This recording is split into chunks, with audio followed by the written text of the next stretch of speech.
Welcome to GOAT James Kingdom, where basketball lives forever. Here in GOAT James Kingdom, we attack the GOAT debate head on, where we challenge all Michael Jordan fans and all LeBron detractors to who is the GOAT of basketball. You can catch us every Sunday noon Eastern Time, right here on the GOAT James Kingdom channel, for the GOAT James Kingdom show with B. Lee and A. Johnny. Also, we go live Friday nights with the Friday Night Exposure with the Exposer, where you catch special shows and content as a GOAT James Kingdom follower and subscriber. Also, check out the GOAT James Kingdom membership, where you can get exclusive content.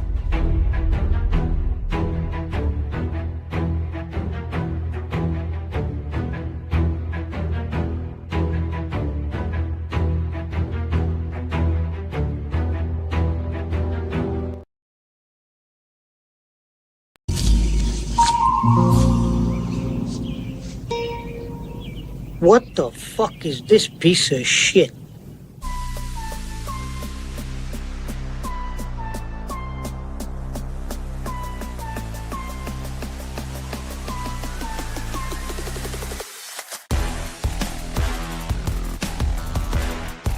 They were simply tremendous. They really showed a lot of character all the way through. I think Fitch, Harry, the ball players, they all came through. I'm so proud of them, like any other championship. Yahoo! Yeah!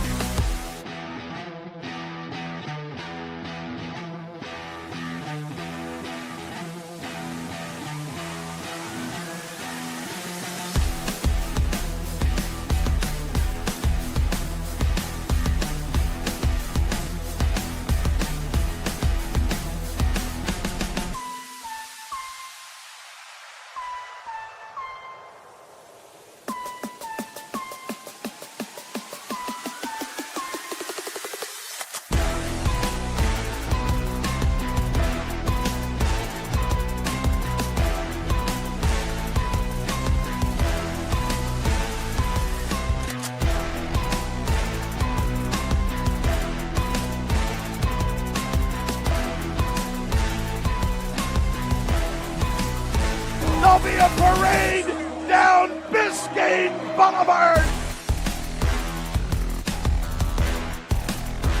Cleveland!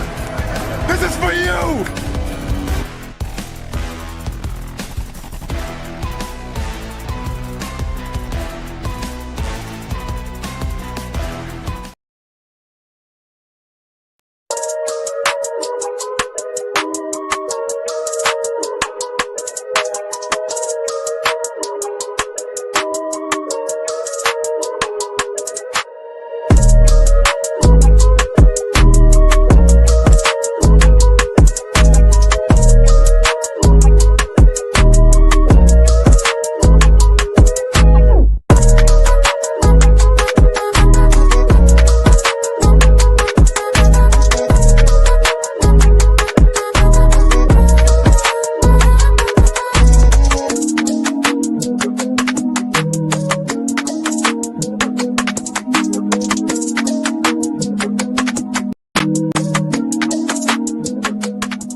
Peace and blessings, y'all. Welcome to the GOAT James Kingdom show with B. Lee and A. Johnny. As y'all know, we go live every Sunday noon Eastern Time right here on the GOAT James Kingdom channel. Hit that like button, hit that subscribe button. Don't be afraid to become a member of the channel. As you guys know, we're going to continue to grow and give you guys exclusive content and great content.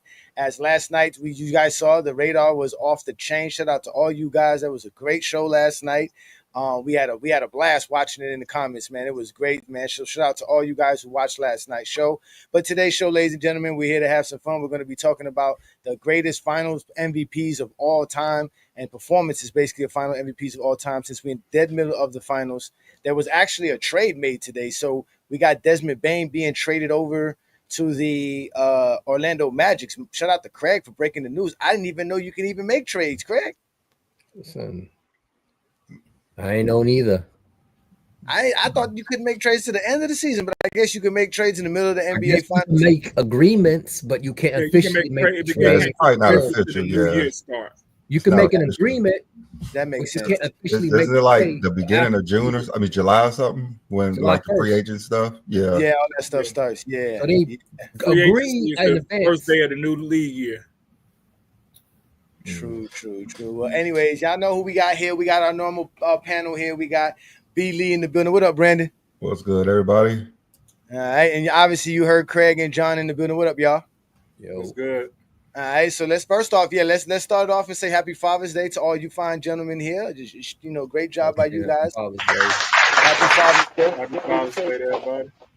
We know when we saying Father's Day, it automatically excludes Zesty Jeffries because they don't pay their child support. They deadbeat fathers. So again, we talking to the real dads out here. If you're a father, shout out to all of y'all. Shout out to you, Mom Wright, the GJK member. Shout out to Mr. Duke, peace and blessings, brother. Another GJK member in the building. Make sure you reach out to us, man. I got your package waiting for you to get up out here, man. Shout out to you. We're gonna have some fun. We have some fun. We got obviously King John is in the building commenting. Let's see who else we got here. We got Asante's in the building. Shout out Asante. Peace and blessings, man. Again, we are the GOAT James Kingdom show. B. Lee and A. Johnny. We are here to have some fun. And we're gonna have a lot of fun. Yeah, stop the spamming. Peace and blessings, Zero. Peace and blessings, Zero. We're gonna be talking about this here, man. So we got the series tied 2-2 though. And if the series I guess it would be SJ, obviously, if OKC wins. But do you guys have anybody here has Indiana winning this series? Anybody? I do. Comes Travis. Travis is in the building. Shout out to T Perfect. Oh my God. Well, it is 2-2, and they go back to OKC tomorrow night for KC never lost back-to-back games, so it's very hard. mhm. They're 6-0 every time they lost a playoff game. So Yeah, it's not gonna be easy. It is not gonna be easy at all. It is not. they So said some lady had predicted this that blue orange team is gonna win in game 7. oh wow. I won't be That's surprised possible. if we go 7. I wouldn't be surprised if it goes 7s, to be honest with you. I got OKC winning tomorrow night. I don't see how they could lose tomorrow night unless Indiana just like Brandon says, you just can't doubt them. They're just gonna come in and just do what Indiana Yeah, does. we've been saying that we can't see OKC losing this entire playoff game, but they've lost multiple games to Mhm. opponents. They haven't They lost should. 4 games in one series yet. So That's true. Yeah. That's true. That's They true. were all favored to win in far fewer games. They were supposed to sweep the Nuggets. Oh, here we go. Who said that? I thought Travis. that was your team. That's only Travis. That's only Travis. Travis wasn't saying that back in March. He wasn't saying Yeah, that it back was. in February. Well, I mean, we'll have to wake up sometime. Why don't you wake up, Travis? It's early in the morning, though. Yeah, he's 6 o'clock. still trying to recover from that L he ate last night. Shout out to you, man. That was a great stream, man. Good job to you guys, man. I was really entertained last night watching it, doing my research for for today's program. So it was definitely great. Y'all definitely Did get a my chance to best. check it out. Yeah, y'all definitely check it out. Again, it was the Radar on our channel. And obviously it's on the Lamont's channel as well, FYF Sports Debate, as FYF went up against Travis regarding Kobe. As we all know, Travis is a big-time Kobe fan. So that was like I said, Travis, you did it the wrong way. Simple as that.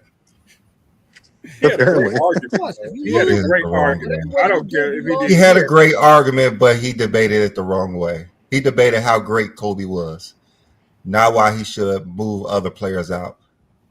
That's true. Looking back, I would have done it differently. You should have fixated on a few players that was in the top 10 and put Kobe ahead of him. That's how you had to be. That was your opportunity right there. Yep, Steph. He said, That's Shaq, true. that was your opportunity to put him in the top 10. As soon as it ended, I was looking at my notes. I was like, that's exactly what I should have done. 100%. So I had to do it for you, Travis. I had to do it. How you gonna argue That's why I said criteria? when he got finished, he argued Kobe in the top 10. That's why I said that. I said you argue Kobe in the top 10. He argued Kobe a top 10 player of all time, not in that criteria. That's the issue. Yeah. Mm. So, Yeah, Next time. Again, At least you know his criteria is not going to change, so you got another chance to do it all over again. I doubt Lamont want to do that. Yeah, he already entertained me once. He wouldn't do it. Yeah, I doubt he would do it again. Just pick another player. He said 3 4-minute rounds. I doubt he's like, like, gotta do one. He said, all I need is one round, 1 minute round. Travis was like, nah, we need 5 minutes each for 5 rounds. I'm like, Travis like, we need 15 10-minute rounds. You're doing it. Just give us 6 hours. So. Well, yeah, that's why he has his own stream. So you should actually just make the whole show about Lamont. Then we would all just sat back and just rooted for you. You could have went 2 hours straight on Lamont. You could have went 2 hours straight on Lamont. I think I probably argue longer than Travis about it. Yeah, Brandon was going in. and Lamont should stay. It is his criteria. He came up with it. He's argued it plenty of times. No, it was fun. It was great, man. It was, and then to have Twin Man jump into it. We all know what Twin Man's. I should have just kicked Twin Man off. I should have just kicked him off. I was tired. I actually liked Twin Man's take initially when he was judging me. He was reasonable. Oh my god! It was 2-on-1. It was 2-on-1. It wasn't fair. It's all good though. It's all good though. Yeah. Well, hopefully Indiana got a better chance versus OKC tonight than Travis did last night versus Lamont. we should definitely. They play tonight or tomorrow? They play tomorrow. They play tomorrow. Yeah, from here on out, it's every 2 days. They only gave him that 1-day game rest between game 4 and 3 for some reason. Some travel maybe. It's when you travel to different cities, they give you the extra day. But if you at home, it's every other day. But when they travel to another city, they get that extra day for traveling. Now you know what though, I was gonna ask y'all this. What do you guys think of because you remember the old format used to be the 2-3-2 format, and they changed it, and they did that because of the traveling. And I was thinking about how back in like the 1900s, that home court advantage stuff was really, really big, and it was because of how teams used to travel. Right, it used to be hard to travel, get all your players together. They were flying commercial. Right, some teams were just taking buses and stuff like that. So now that they have all these luxury hotels, private jets, all this stuff, private chefs, shouldn't they go back to the 2-3-2 so that it could just be so you can have that, I guess, some kind of home court advantage? Because I don't think teams have home court advantages anymore.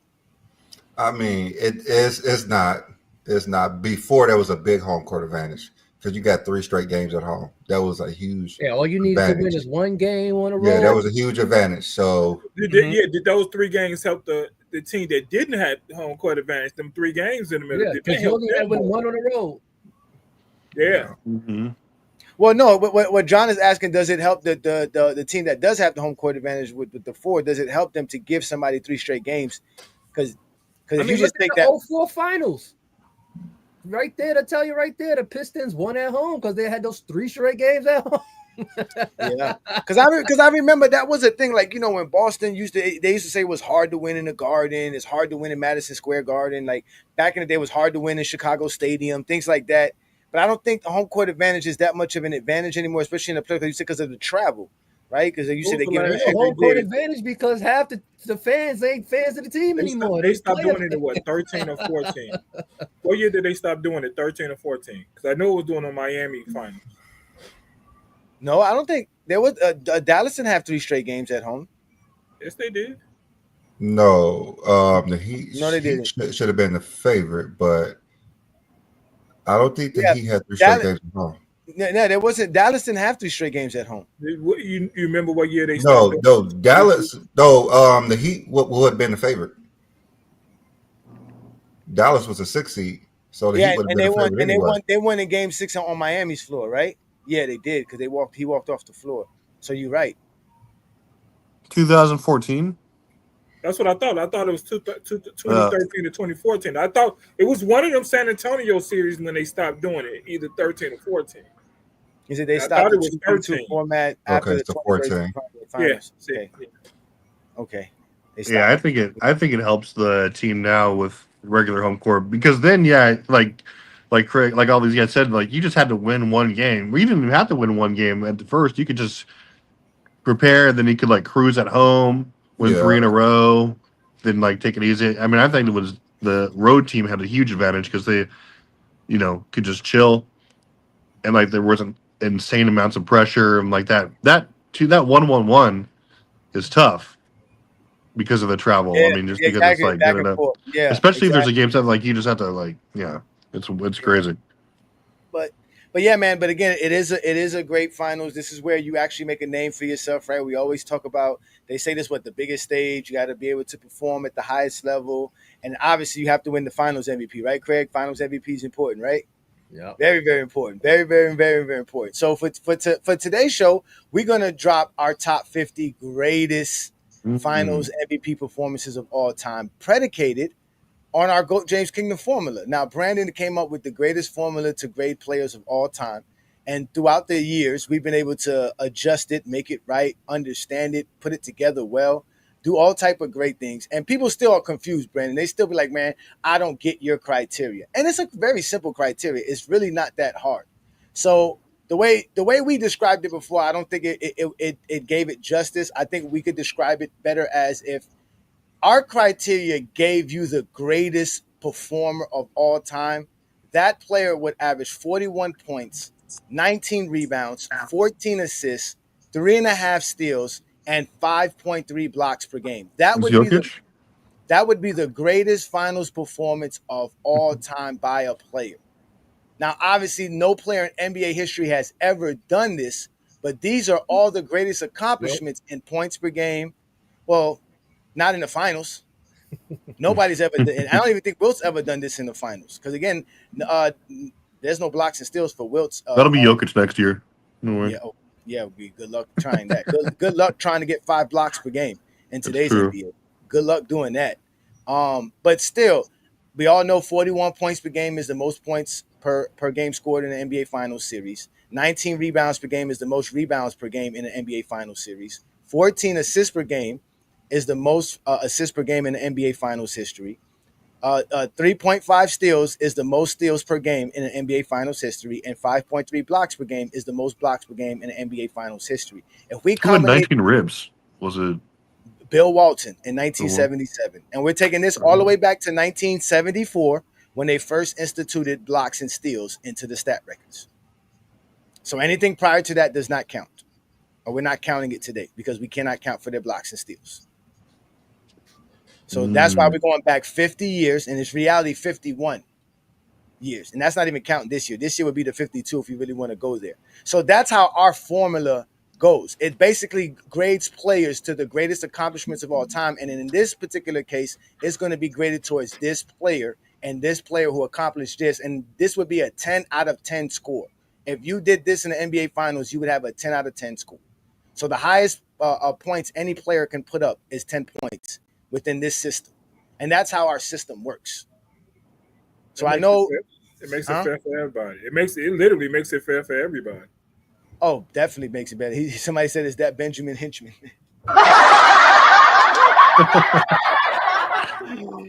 I don't know if y'all remember the Benjamin Hinchman joke that I threw out there one day. That's a good one, Asante. Shout out to you. Asante is a true GJK member, man. Shout out to you, bro. So, Brandon, did I explain it right? Is that how we do things here at GOAT James Kingdom with the GOAT formula? Yeah, that's dead on. All right. So now the only thing that we didn't add on this, obviously, we know is the field goal percentages, things like that, because it would be more data, right? Because then we would have to separate it from big men to perimeter men. So we didn't really deal with field goal percentages. And then the game score. Brandon wanted to talk about the game score. We did use the game score. The game score was used as a tiebreaker. So if anybody had the same score, whoever had the higher game score officially would be the guy that got ranked higher. No member. So, no member alert. Oh, new member alert. Shout out to West Coast. West Coast is actually an old member who's renewing. Shout out to you, but we appreciate you. Thank you for joining us again, West Coast. We all know who West Coast is. Represent from the West Coast for sure. So we about to have some fun with this one here. Shout out to you, Twain Gant, another GJK member. But do you guys got any questions before we start off this list? No, it looks good. I'm excited. That's what I thought. All right. Do we have any ideas who's going to be in the top 5? Let's start with you, Brandon. Who you think is going to have the top 5 finals performances? Let's see. I would say LeBron. You see who had great finals performance. Wade. Mm-hmm. What year? KD. Oh no, I mean obviously not for Wade, but Yeah. Mm-hmm. KD, probably the 17 one. Mm-hmm. Jordan. And Shaq. Yeah, I was Shaq. waiting on you to say Shaq. Mhm. I was waiting on you to say Shaq. You know, Brandon love him some Shaq. Pause, man, for sure. All right, Craig, what about you, Craig? What you think is gonna make the top 5? What finals performances you think gonna make the top 5? 16 LeBron, 93 Mike. I'm gonna throw out a surprise one. I'm gonna say 03 Duncan. There you go. That's a good one. 03 Duncan. Of course, we got 2000 Shaq. That's 4, right? Yeah, that's 4. And I would say 2017 KD. Okay, that's a good one. Those are good one. I was surprised. Craig, I thought you were gonna say Michael Jordan. I mean, you could, but people sleep on people sleep on what Duncan did in 03. Yeah, Duncan had a great season in 03. He almost averaged a damn quadruple double. Yeah, Duncan was. Matter of fact, not like I the said, finals. that 5.3 blocks per game, that was him who did that. So that was him. Yeah, that's what he was like. Yeah, that's Duncan because he did some crazy. He's like, that's Duncan. That's Duncan. All right, Trevor, who you think made the top 5? I'm gonna go. It's gonna sound pretty similar, but I'm gonna say 16 LeBron. I was gonna say 91 Mike, but we're not counting steals or field goal percentage. So I'm gonna say 90 or 93 Mike. No, you count steals. Steals are there. Steals are there. Remember, we're counting blocks. Okay, yeah. Give me 91 Mike. Give me 91 Mike. All of this right here. This is what you get: your points per game, rebounds per game, your assists per game, your steals per game, and your points. I mean, your blocks per game. NBA Finals. 91 Mike was a monster. And mind you, you have to be the Finals MVP as well. It has to be a Finals MVP. Okay, yeah. Give me 91 Mike. Give me 2000 Shaq. Give me. Oh, there's so many. Give me 2021 Giannis. That's an interesting one. Giannis did have a great series. I think he did average 30 and 30, 10 and 5. Yeah, some crazy. Yeah, and then what was the last one? I'd say, hell, give me like 87 Magic. Ooh, Magic. I was waiting for somebody to say Magic or Bird. I haven't heard none of y'all say those names yet. What about you, John?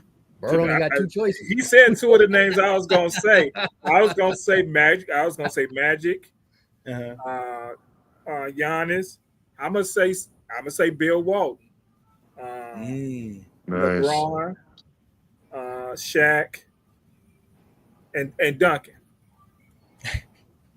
And Duncan, everybody loves some Duncan, man. Shout out to Dover. Dover said I want Iguodala. Well, we know Iguodala's in there because, again, we went back the last 50 years. So all those guys are included. The only guy who did not make the top 50 list because there's 51 players we graded was Wes Unseld. He was 1978 Finals MVP. And if you go look at his numbers, it's obvious you can see why he would be graded as the lowest of all lowest and couldn't crack the top 50. But with that said, let's go ahead. Yeah, Wes Unseld did fall. So that said, let's give y'all our top 50 greatest finals performances of all time. So let's start off with 31 through 50. Here we go. Kobe Bryant, 2010. He scored a 4.26 out of 10. Then we get Michael Jordan in 97. Then we get Stephen Curry in 2022. Kareem in 85. Isaiah Thomas in 1990. John Havlicek in 1974, which was the first finals we can go all the way back to that had steals and blocks available in the records. Then we have 05 Tim Duncan. We have 98 Jordan, back-to-back with 96 Jordan. Then we have 2024 Jaylen Brown's Finals MVP performance. Then we have 08 Paul Pierce's performance. We have Dirk Nowitzki's famous 2011 performance. We have Kawhi Leonard in 2014. JoJo White was the Finals MVP for Boston in 1976. James Worthy falls at number 45. Iguodala is at 46. That's what you wanted. Iguodala's here. Iguodala's the 46th. Joe Dumars in 89 is 47th. Then we got Billups in 04. Cedric Maxwell in 81, and the last guy who made the list was 07 Tony Parker. So again, the numbers that you see beside their name is the score that they scored. Remember, if you did this in an NBA Finals, you would score 10. So that's the highest score you can get. Basically, these guys scored about 40% of what greatness is when we're talking about the greatest Finals performance of all time. And that's how you grade players. All the players are being graded versus this player right here for their Finals performances. And these are the guys that made the top 31 through 50. So You'll let Tim know Jerry West isn't going to be on here because his heyday was in the 60s. Can I and it was in 1972. Yeah, no, we're gonna start with you, John. So go ahead, John. What you got for us? I got a question, and this ain't got nothing to do with this, but it do. When they first started counting steals and blocks, did they call it a gimmick? No. In the paper, did they call it a gimmick, or was something people was looking for the NBA to do? No, yeah, no. I think it was just them finding a way to define what a block and a steal was. Okay. Once they figured out what they wanted to call a block and a steal, they were able to record it officially. But they didn't never say that. Nobody looked at it as a bad thing. I never heard anybody. Today, when they asked if everybody call it a gimmick, do you see this gimmick the NBA doing? You see this new gimmick? I just wanted to know that the reporters didn't call stuff new the NBA was doing a gimmick because it was new. I mean, steals and block, that's a stat. I get what you're saying about what the gimmicks, but people was calling that before they was officially calling that. Like if he knocked the ball out, they were saying it was a block, but it wasn't officially labeled a block because it wasn't in the rule book. Like and they didn't keep a record of it. They just didn't keep a record of it. They just didn't record it in stats. It's just a stat that they didn't record. They knew what a steal was. They knew what a block. They just didn't record it for stats. Okay. Yeah, exactly. Because you got to remember the famous Havlicek line, right? Havlicek steals the ball. Yes, you're right. Yeah. So they knew what a steal was, and if you go back and listen to Bill Russell and Will, especially when Bill Russell, when Wilt Chamberlain was blocking Kareem's hook shot. It was like, here, another block by Wilt Chamberlain. Oh my God! He was the only person to ever block Kareem hook shot. Well, you know what? I met a former basketball player from the NBA that played in the 70s. His name was Ahmad Green, and I did search him up. He told me he blocked Kareem one day, and obviously I'm not gonna argue with him, but no, he said in the game, he said I blocked it. He showed me a picture of it on his phone. But it was a grainy old picture from what I'm saying? Like I couldn't really tell if he really blocked the shot or not. It wasn't like he showed me film of it. You know what I'm saying?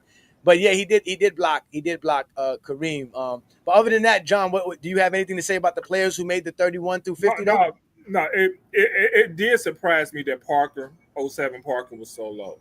I thought he would be higher than Kawhi. I thought when you were saying that who turned into 51, I said that 14 Kawhi gonna probably be 50. I thought Parker would be a little bit higher than that. Parker had no blocks, so he got no points for that. See, so that hurts him when you don't do nothing on one, especially with the blocks and the steals. You know what I'm saying? Because take care of the overall stat leg. Yeah, that finals they only scored like 85 points a game during the finals. I know, but Parker he played big in that finals too.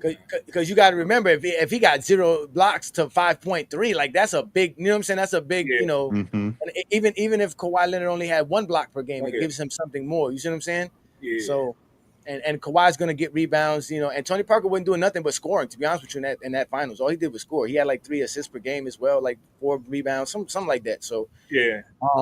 But again, that is the list. Let me answer this question right here from Adrian. Adrian, we're gonna go through it slow by slow. We're not gonna give you the whole list at the whole time. Sit down and watch, enjoy on a Sunday afternoon. Get you some list and then go watch TV. Yeah. This is just like the criteria show. There's nothing on television on Sunday. There ain't no football going on. Ain't nothing popping on. Go get you some lemonade. Sit on the porch. And we're going to give you the whole 50. It's coming through. We getting there, gentlemen. We getting there, gentlemen. At the end, we'll put the link up, and you guys can come up, and we can have some fun. 40. So that's Jaylen Brown's at 40. Tatum would have been higher because this stat line across was higher than Brown. Yeah. And there's probably some guys who didn't win the Finals MVP that would probably score higher than some of these guys as well. Yeah. But they didn't win the Finals MVP. Again, it's about being the Finals MVP. Steph would have won higher. Yeah, over it would have been higher. MVP. Steph would have been higher. Yeah. Yep. So let's go. Wouldn't what- Magic in '88? Didn't Magic? Well, that was Worthy. Worthy won it at 88. No, I'm saying, what was Magic's stat line in the 88? Oh, I wouldn't know what his stat line off the top of my head, but we can definitely look up those numbers. But in 1988, James Worthy average was 22 points per game, 7.4 rebounds, 4.4 assists, 0.7 steals, and 0.6 blocks per game. Yeah, In the finals? In a 7-game series. In a 7-game series. Mm. And assists alone, Magic would have been higher. Possibly, yeah, definitely. And he probably would have had somewhere around 20 points per game as well. Yeah, that's what I'm saying. Yeah, but even with the assists, he said false assists. Worthy won it because of his massive game 7, right? Like he had like 40 points. I think he had a big game 7. Yeah. But I think he had like a 38-point triple-double. Yeah. Oh wow. Oh, that would help. That would help a lot to get the Finals MVP. He only averaged 4.3 assists. Boy. Yeah, that's true. But hey, it don't matter. At the overall, he got the Finals MVP, the championship ring, and he made our top 50. Shout out to James Worthy. My favorite player. What about you, Travis? You see anything here that you want to discuss? Or I mean, all these names, these are expected. I mean, these are really good performances, but they're not like statistically dominant. I mean, 2010 Kobe, I would have thought was a little higher, but looking back, he was kind of a bare bones finals for everyone because it was a defensive war. Yeah, same thing with these are all like, low scoring finals. 05 Duncan comes to mind. That finals was trash. Yeah, just like, my guy James Worthy. But yeah, these are about what no real surprises. 07 Parker's right where he should be. But yeah, they were low scoring finals though. When you made that point, most of these are low scoring finals. Yeah, 85 Kareem. He was, but yeah, let's do it. Yeah, 85 Kareem was balling. Don't sleep. Yeah, he was. That was his last hoorah. We got a super chat. Yep. Shout out to Mar for the super chat. GJK number. It says, "Happy Father's Day, y'all. Take care of your kids, Zesty Jeffries. We have been imploring them to take care of their children. Go down to the child support, work out an arrangement with them, take care of your children, show up. If you pick up your kids, they'll tell you your child support could be less. You don't have to spend all your money on your child support if you spend time with them. That'll actually help you if you go to court. But again, shout out to all the fathers. That depends on the state. In Florida, they do that for sure. Oh, we got West Coast with another super chat. Shout out to you, brother. Thank you. Because best Finals MVPs in my life was 2016 Braun, 09 Kobe. One of them Shaq years. That's how you know how old. You know how old West Coast is when he said that one of them years Shaq was just dominant. 2017. Giannis 21, Kawhi Leonard in 2019. Also, we gotta talk later. Kobe is top 10 all time. Shout out to you. I'm saying they're not thinking about Kobe. They gotta stop disrespecting Kobe. They heard Travis yesterday and they said, Kobe is top 10. We can't even argue it no more. Peter, what does that mean, Peter? What is BPPM? What is that? What is that? Box plus minuses. What are the box plus minus? Yeah. Who cares? Oh, what are these? Okay, when you should put a comma. You saying beat per minute. I was in my DJ. Yeah, mode. see, look. Man, I would have thought that too. I'm over here. I was thinking rotation per minute, but I didn't see the R. So I was like, what is he talking about over here? Okay, first of all, you're supposed to use a comma, brother. What are these? BPMs. No, this is our grading system. This is how we grade players here in GOAT James Kingdom. So we always told you guys our formula grades players towards the greatest accomplishments of all time. So in this case, for this particular situation, for the greatest Finals MVP performance of all time, the players are going to be graded versus this player right here. This is a hypothetical player because we're using the player's stats to do this. So the greatest points per game in the NBA Finals series history ever was Michael Jordan's 41 points per game. The greatest in rebounds was 19 rebounds per game. The greatest in assists was 14 assists per game, so on and so forth. If a player can do this in their final series, they would score 10 out of 10. So the number that you're seeing there is not a BPM. It's not a box plus minus. This is their actual score that they scored. So when you see Kobe in 2010, he scored a 4.26 out of 10. So he's basically 4 and a quarter, say 4 and 2.6 or 42%. He's 42% of greatness. of the greatest finals player, which would be this guy. This would be 100%. This would be, if you did this, you would be 100% greatest. There would be no questions asked. This would be the greatest finals performance ever. Well, what Kobe did in 2010, that was 42% of that. What Michael Jordan did in 97 was 41% of that. And that's how these scores are acquired. Do you want to add to that, Brandon? Oh no, that's basically everything. Yeah. That's basically everything. All right, then somebody said BBL. I didn't say BBL. He said BBM, whatever the hell he said it was. Yeah, so okay. So it's their GJK. Got it. Well, no, it's their score for how good they perform. So it's not my fault. You're bad at grammar and math. So with that being said, let's move on to the next group of guys. Since everybody's comfortable with these guys, again, these are the guys that made the top 50 greatest finals performances of all time, 31 through 50. And we can go back to it if you want to join the panel later. Let's go on to 11 to 30. So here we go. We start off with Akeem Olajuwon in 1994. You see his score. He put 5.2 up on his score. Then we got 1980 Magic Johnson, 1993 Michael Jordan. Then we have 2013 the GOAT. Then we have 06 Wade. Then we have 02 Shaq, 23 Jokic. Then we have 84 Bird, 2018 Durant, 75 Barry. Yes, 1975 Rick Barry did win a Finals MVP for the Golden State Warriors. Then we have 83 Moses Malone. We have the 2020 the GOAT. We have 2019 Kawhi. We have the 2012 the GOAT. Y'all already know who that is. And then we have Magic in 82, Dennis Johnson in 79, Tim Duncan in 99, Kevin Durant in 2017, Kobe in 09, and Michael Jordan in 92 rounds off the top 30. So let's go. I called it. Let's start with you, Brandon. What do you think of these guys? You know, I'm gonna save it until you're done because I compared this to Chat GPT. You did? Yeah. But is Chat GPT able to do our formula? Did you able? Yeah. Oh, get out of here! We can't. Are you gonna put it on the screen or is it on your phone? I put it on the screen. Let me All right, so let's go to you, Craig. This what you think of these guys, Craig, and where they landed at, and the years that they have for them. Yeah. The GOAT. At least I see a couple of mine that I didn't that I said that still ain't see it yet. So I'm still. Yeah, you still there. You guys did say 2017 Durant. He's here. He didn't make the top 5. Yeah, I said 93 Mike. He's up there. You did say 93 Mike. Yeah. Well, hurting 93 Mike was he does have the 41 points per game, but all his other stats are not as good as he did in some of his other finals, especially in 91. 91, Michael Jordan really did a lot. Called it. But when I call 03 Duncan, I don't see him up here. Yeah, 03 Duncan, like you said, 03 Duncan, you ain't lying about that. So he's obviously these are surprising and not surprising, but again, Kobe and 09, like the 09, 06, that's like the lowest, part of the lowest scoring era. So it's surprising to see Kobe and Wade up here from that time. But other than that.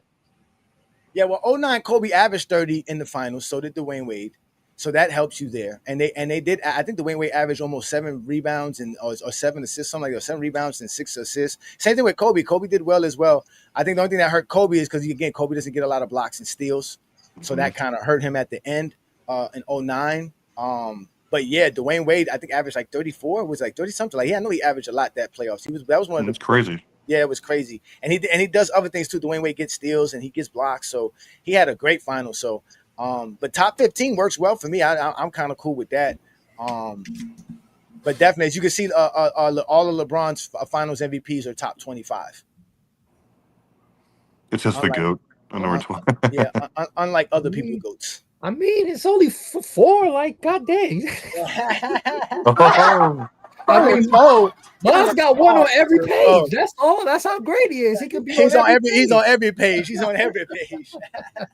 You got 2 on every page. Like, That's true. He is on every page. So, but again, I love this formula because it does give you an idea of how great somebody is. And again, if you guys want to know any of these guys' finals numbers, I can tell them to you. I have them here available for us right here on my other screen, so I can give you the accurate numbers from basketball. You know what? I'm realizing. Uh-huh. Yo, number at the top, yo, that's crazy. I'm just looking at the numbers, remember what I didn't see, and getting the idea of who's going to be on there. Mm-hmm. I'm already shocked. Well, I'm not shocked, but it's surprising based on how it's configured. You would have thought. But go ahead. Yeah, What was your defining factor on 16, 17, 18? Are they all 4.96? Yeah, their game score for the series. Okay. So And Jordan 93's game score is higher than LeBron's 13 game score? Yeah, it is. I just wanted to say that out loud. Yeah, it is. It is. Michael Jordan's 93 game score is higher than LeBron's 2013 game score. That's why he's ahead of LeBron in that. Okay. Even though they scored the same, even though they have the same actual score. 80 Magic over 93 Jordan. That's I mean, I forget the exact stats. Didn't he average like 20 points, something like that? 1980, he averaged 21.5, 11 rebounds, 8.7 assists, 2.7 steals. That's what helps. The 2.7 steals. The 11. Okay, so that was like 3 more assists than Mike probably. Yeah, and in 1993, Michael Jordan's stats were the 41 points per game, which gave him 10 points for that. He had 8.5 rebounds, 6.3 assists, only 1.7 steals, and 0.7 in blocks. Got it. Okay, so doubling his points didn't really help. Yeah, exactly. It helps. It gives you 10 points because only 5 guys can get 10 points on any category. Yeah. You see what I'm saying? Because that's a good call. Because only Jordan got the 41 points. Only Bill Walton got the 19 rebounds. Only Magic Johnson got the 14 assists. Only Rick Barry got the 3.5 steals. Only Tim Duncan has the 5.3. So I'm just stoked because all my guesses are top 10. Well, no, you stop lying. You see, that's why all this is recorded. Where? They are. They're all going to be top 10. The same as these other gentlemen said. You are completely wrong. What did I say? The only thing he changed up was he went from 91. I changed 91. I changed 93 Mike to 91 Mike. So now stats don't matter. Look, Zesty Jeffries upset. This channel loves stats. Oh my god! You're telling me if somebody did this, it wouldn't matter to you? If somebody went out and performed like this in the NBA Finals, it wouldn't mean nothing. It wouldn't. Huh? No, he's saying no. He's saying the stats don't matter. It don't matter. So if the stats don't matter, why don't you respect Draymond Green? If the stats don't matter, why don't you respect Scottie Pippen? If the stats don't matter, why don't you respect Bill Russell? Because have you ever looked at his stats? That's what they're gonna say. Exactly. For sure. And this is averages. I didn't even want to use totals because in reality, totals would have gave advantages to the players who played longer in the series, and players who would have swept somebody would have had a disadvantage. Because again, our criteria is made to cut out any biases. It's made to just objectively, do what we do best. Yeah. I would love for you to tell me how Michael Jordan's great without using any stats of any kind. Please tell me that. I would love for you to hear that. His will, his heart. Stuff you can't measure. Yeah. Something that's very zesty, very emotionally attached. Just like the rest of you zesty Jeffries. So again, this is the 31 through 50 list for our top 50 greatest finals MVPs of all time. Then we have our 11 through 30 list. And we see some of the guys here that are on this list. And let's just finally go on to the one that y'all want to go to. Everybody's ready for it. Here it is. The top 10. I'm the only one who said Bill Walton. Our top 10. Yeah, our top 10 greatest finals performances. Boom. All my guesses right there. Number 1 was Tim Duncan in 03. Without a doubt, Tim Duncan. I called it. Yeah, you did. You did call it. Shout out to Craig. I said 03 Duncan. I said this gonna be a shocker. 03 Duncan. Yep, 03 Duncan ends up having the greatest finals performance of all time. If you got any questions to why, I'll tell you right now. In 2003 finals, Tim Duncan averaged 24 points, 17 rebounds, 5 assists, 1 steal, and 5.3 blocks per game. GOAT.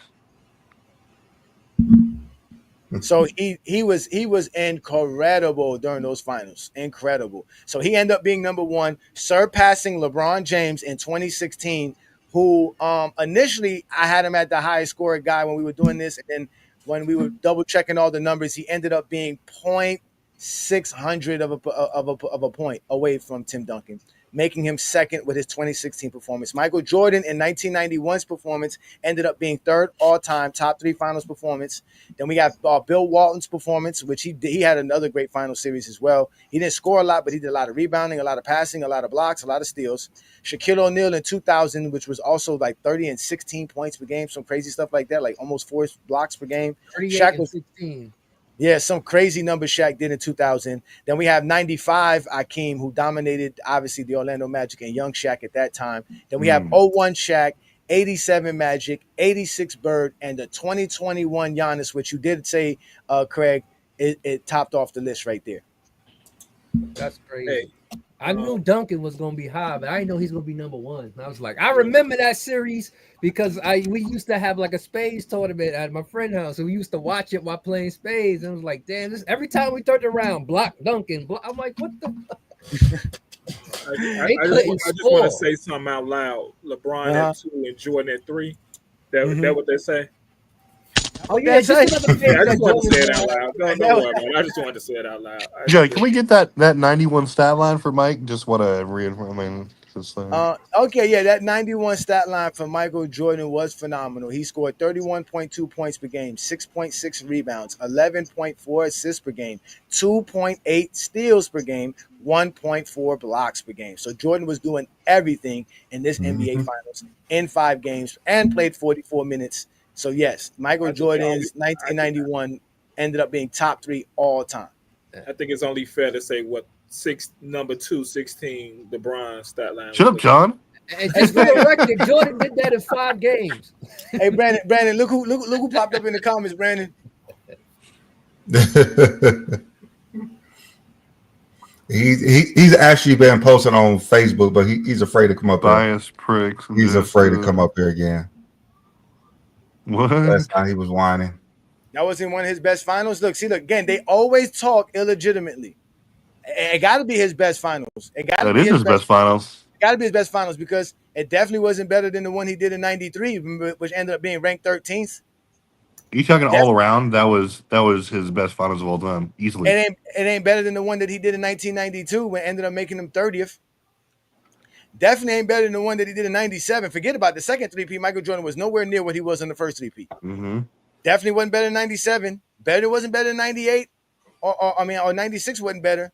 So 1991 is obviously Michael Jordan's greatest finals performance, and we graded his finals performance to nobody else other than this gentleman right here, which would be the greatest finals performance of all time. Just wanted to point out I'm the only one who said 87 Magic. Hey. Just want to point out I'm the only one who said Bill Walton. That's true. But I got Panther right as number 1 overall, so y'all can't trump my.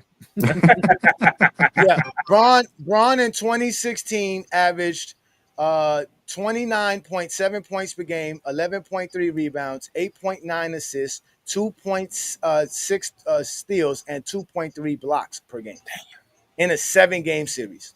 He led both teams in all. Pretty monstrous.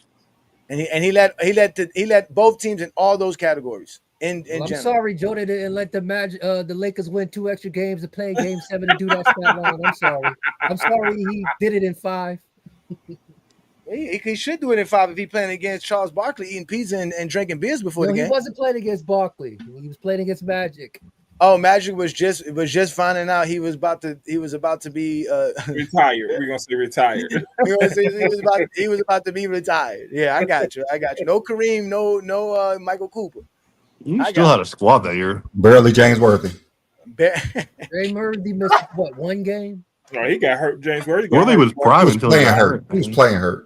Yeah, he got hurt in the Western Conference Finals. We gonna do this. We gonna go with that. Who played? Who hurt? Because the Bulls wasn't the only team that played a hurt team in the finals. Oh, here we go. Here you go. Give him some tissue. Let's not go there. You see how underrated 21 Giannis is? Underrated. I mean, he won because they got hurt. Other players won because teams got suspended, but we ain't gonna say nothing here. We ain't gonna say nothing here. What team got suspended? You know what I mean? I didn't know a team got suspended. Yeah, I didn't know. I mean, that means a forfeit happened, huh? Don't worry, we're gonna put the link up for you very shortly. I disagree with this. You guys can come up here and argue with all you want to, but you can't argue numbers. This is factual. Matter of fact, we'll let Brandon's Chat GPT argue with this. So Brandon, you got the full top 50 list. What did Chat GTP say about our top 50 greatest players ever? Let me add it to here. It didn't take just the people who won the finals. I didn't feel like doing it over again. Okay, that's so fine. I just That's fine. That's fine. Whoever they had up there. Yeah, that's fine. So you're about to see some losers. So it had it's kind of hard to see. It had Duncan number 1. Him and LeBron was like neck and neck. Then it had Jordan number 3, the Which 91. Year? Okay, 91. So that's similar. So that's just like ours. Yeah, then it had Shaq number 4, 2001. And I did say include ABA for Dr. J. He came in as 5th in 1974. That would count though, because that he was nasty.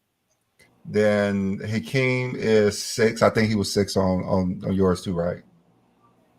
Hakeem, yeah, he was 6th. Okay. Larry Bird was 7th. He got him 9th. Matter of fact, let me take this off so you can see yours better. Okay. It was Larry Bird in 86. Yeah, he's 9th. Oh, okay. On this so list. that was there. He's 9th on this list. Then they added Bron 2015 as number 8, which we didn't add that in yeah, because he didn't win the finals MVP. Win. So then it had Shaq. His numbers would have put him there though. There's Shaq in 2000 was number 9. Do we have Shaq in the top? Where's Shaq? Blasphemy. He's number 5. He's number 5. He's number 5.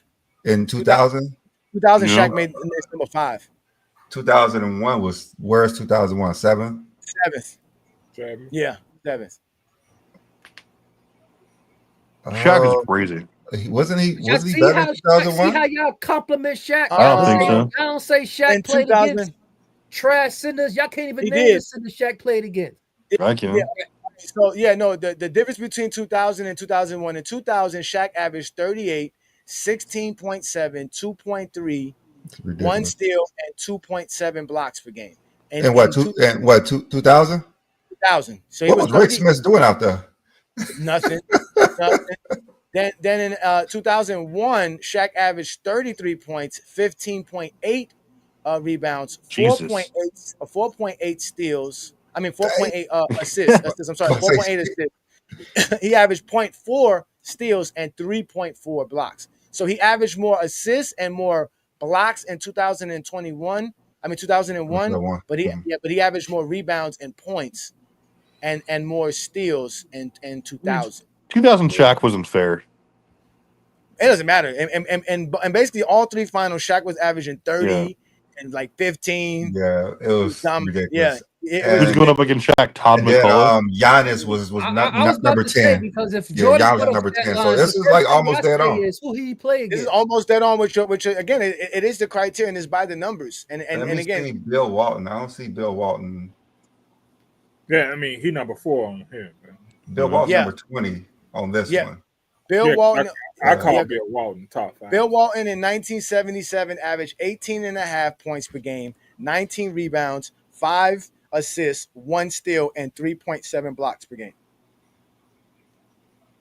I don't look like number 4, but I guess it is. Because he gets 10 points for the rebounds. Nobody else gets that.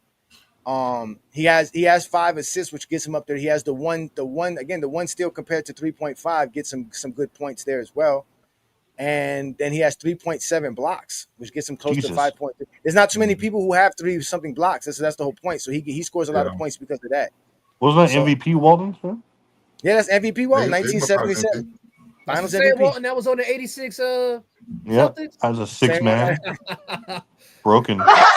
Look at that. Look at these MVPs Jordan had to go against. Look at that. Yeah, They in the top Look at this. I mean, Jordan was killing them too. He won almost a game.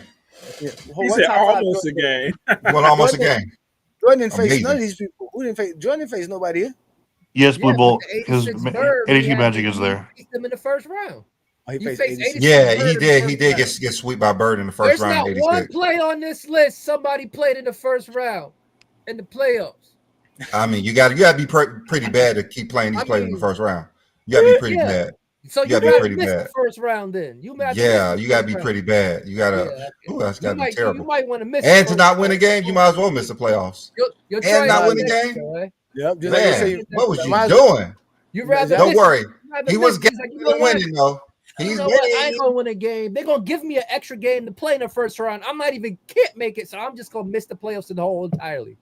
But Jordan should have did that. He probably should have. If he ain't He gonna win a shoulda. game. I mean, if he ain't gonna win a game, I mean, why show up if you ain't gonna win a game? Hey, you get paid to show up. Tim I mean- Jones, 1978 MVP was West Unseld 78. 78 Washington Bullets won the championship that year. The 1977 Blazers won the championship.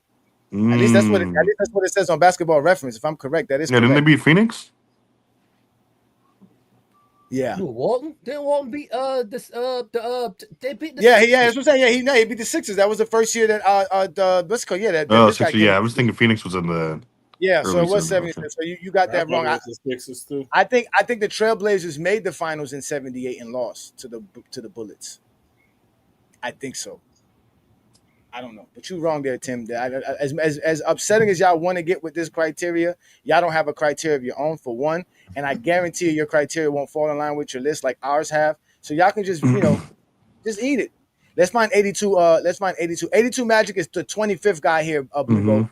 He ended up he being there. So that's where he was at. Respectable halfway. Yeah, that is halfway. That is halfway. Every there, time you so. turn the page, I see Jordan's name. Damn. Shit. Fuck. I would have guessed 03 Duncan. I just forgot he had so many blocks per game. Oh my God! So, you know what? Since Craig loves Michael Jordan so much, and we appreciate I'm Craig. just saying. I just see his name a whole lot. I Every time you turn the know. page, it's Jordan. You smiling. You smiling hard. I said Happy Father's Day. You ain't even smile that hard for me, but we see Michael Jordan on every page. You smiling. And I'm smiling because I That's his felt daddy. the chocolate in the air. That's his dad. He's a proud son. He's a proud son. No, but with that being said, we all like I said, we always about the grill in a few. yeah, we listen, yeah, and Craig's gonna let you know exactly what pair of Jordans you should be wearing for the barbecue today and the cookout today, because Craig is a true father and he definitely represents Michael Jordan fans to the best. So we're gonna give y'all the soul of the game with Craig. With that, these shoes that we're about to design with words starts with a soul. Not a soul, but a soul, what touches you to earth, that's floating in nowhere, the soul. Yeah, Hey, so in light of Father's Day, this Father's Day, it was what year is this? 19 years ago on Father's Day, a man won his 4th championship on Father's Day. It was the first championship since his father passing. Now, I don't have the original one on me. 30 years ago, sir. 30 years ago. Stop trying to skip 10 decades. 10 years. No, it was 30 years ago. 29 years ago, my bad. But yeah, you know what I mean. The 19. Shit. So this is a shoe he wore in the finals. He didn't win it in the clinching game, but he did wear it in the finals of that year. And it's this shoe. This is the low top version of the Air Jordan 11 low top, black and red. They call it bread, all that good stuff. He actually wore this in game 2 of the 96 finals. And it was crazy because a lot of, back in the day, people wasn't on the shoe like that. You see the shoe and you just thought it was the high top version because he wore it through the year, but no one knew that there was a low top version. And this is actually the first time that the low top version is released to the public because it was only exclusively for Jordan at the time. So it was this shoe he wore in game 2 of the 96 finals. And yeah, this is the shoe that he wore to that year. Oh wow! Those are one of my favorite J's too. Those and Craig, the can I thing get the- about it is, I also want to show this time. This box bring memories. This is the box that it came in. Everybody remember the orange Nike boxes from the late '90s. This is the box. Craig, can I get the 2011 bronze? Huh? Craig, they said hold them up, Craig. They want to see him again. They don't want to see your face. They want to see the sneakers. There you go. There you go, guys. I believe that shoe right there. I believe that shoe right there changed the gym shoe game to what it is today. I believe that shoe right there did it. It changed everything. Yeah. Well, MJ did say he wanted that shoe to do that. He said he wanted a shoe that you can wear on the court and also wear with a suit. It changed everything. Yeah, Boys to Men wore this at the award show, the white and black version. Yeah. Okay,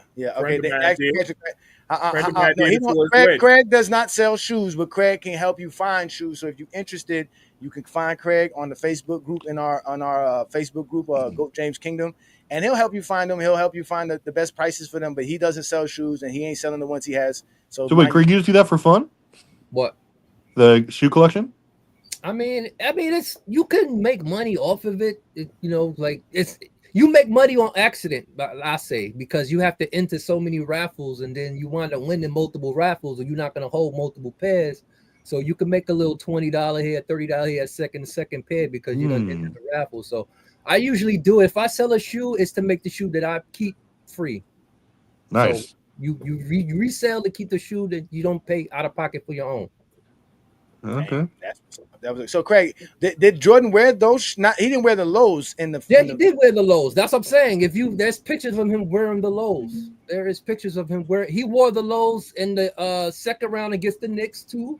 He wore them against the Knicks, and he wore them in the finals. He preferred the lows.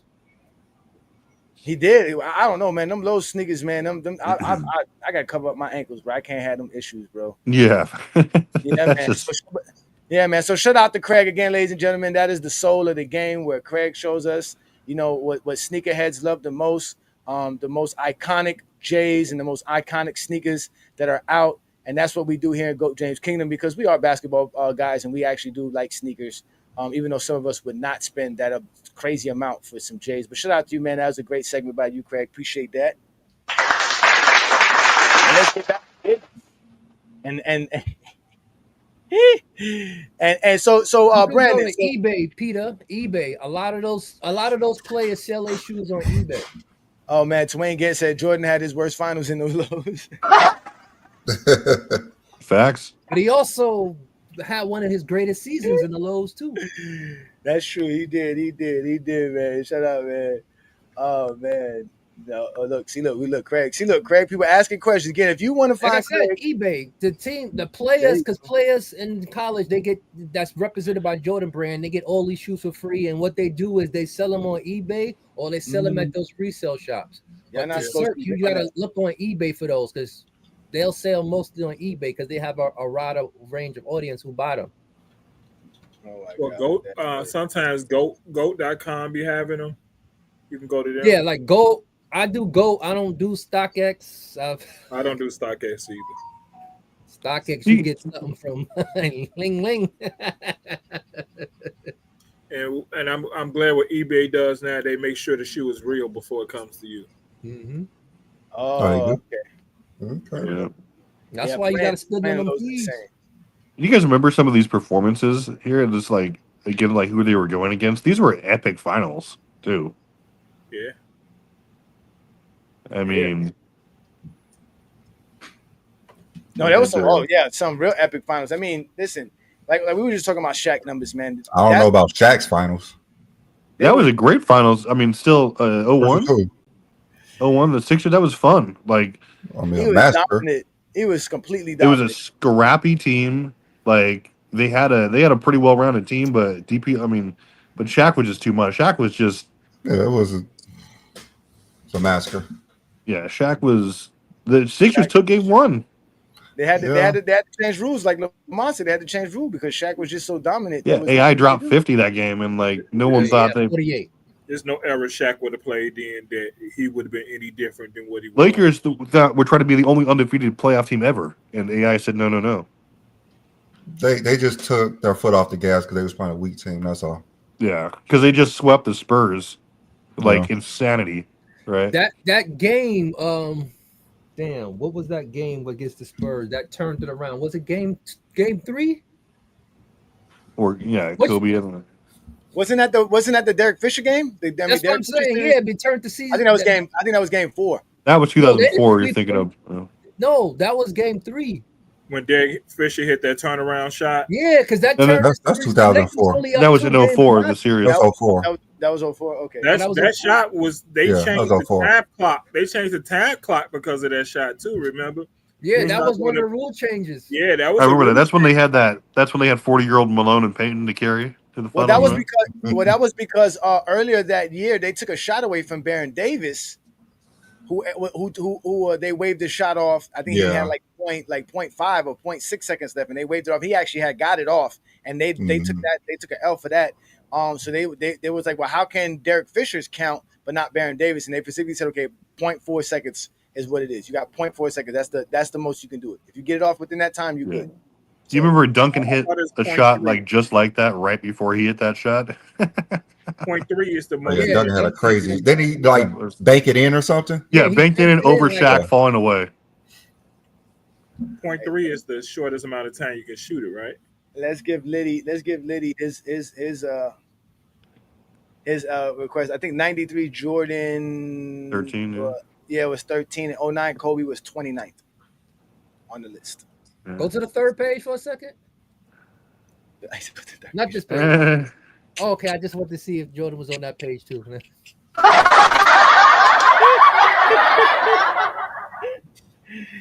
Not wearing them lows, messing up his ankles and his knees. I tell you that much. Yeah, man. So yeah, what are you on average? Like 30? Michael Jordan was what on 93? What was 93?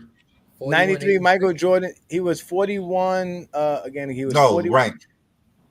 13th. He's 13th on this list too. Oh wow. Yeah.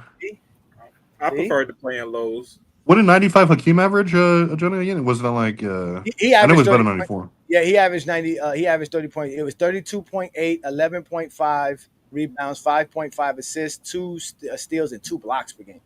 So yeah, give me that on the chat GBT list too. Crazy. Yep. Let's bring up West Coast and Blue Boat first. What up, West Coast? Let's get West Coast in the building.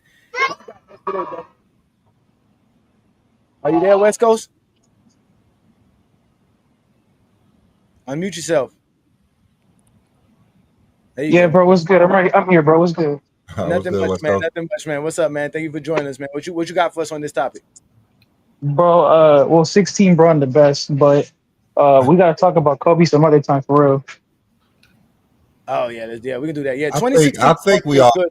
I'm done with Kobe, man. Yeah, I think we all believe Kobe's up there. So I empty the chamber for Kobe. Never again. Lamont's banned from this channel. He can't come over until he put Kobe in his top.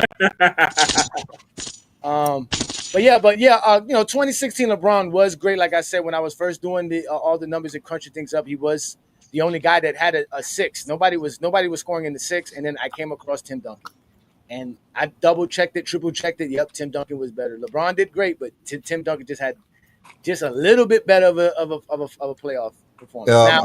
On this list, Duncan was a 6.3 and LeBron was a 6.26. So look, wow, yeah, it's about the same thing. Yeah, Timmy, good Timmy. Yep, I called it. I remember that series like it was in the back of my. And that was the year after that following summer. That's when we had the blackout. We had the blackout in New York. Oh, here we go. We got Twin Man in the building. That means we said Kobe's name a little bit too much. What you got for us, Twin Man? I just know I didn't hear one Nick being called in this top 50. Not one. Shut up, John. Kiss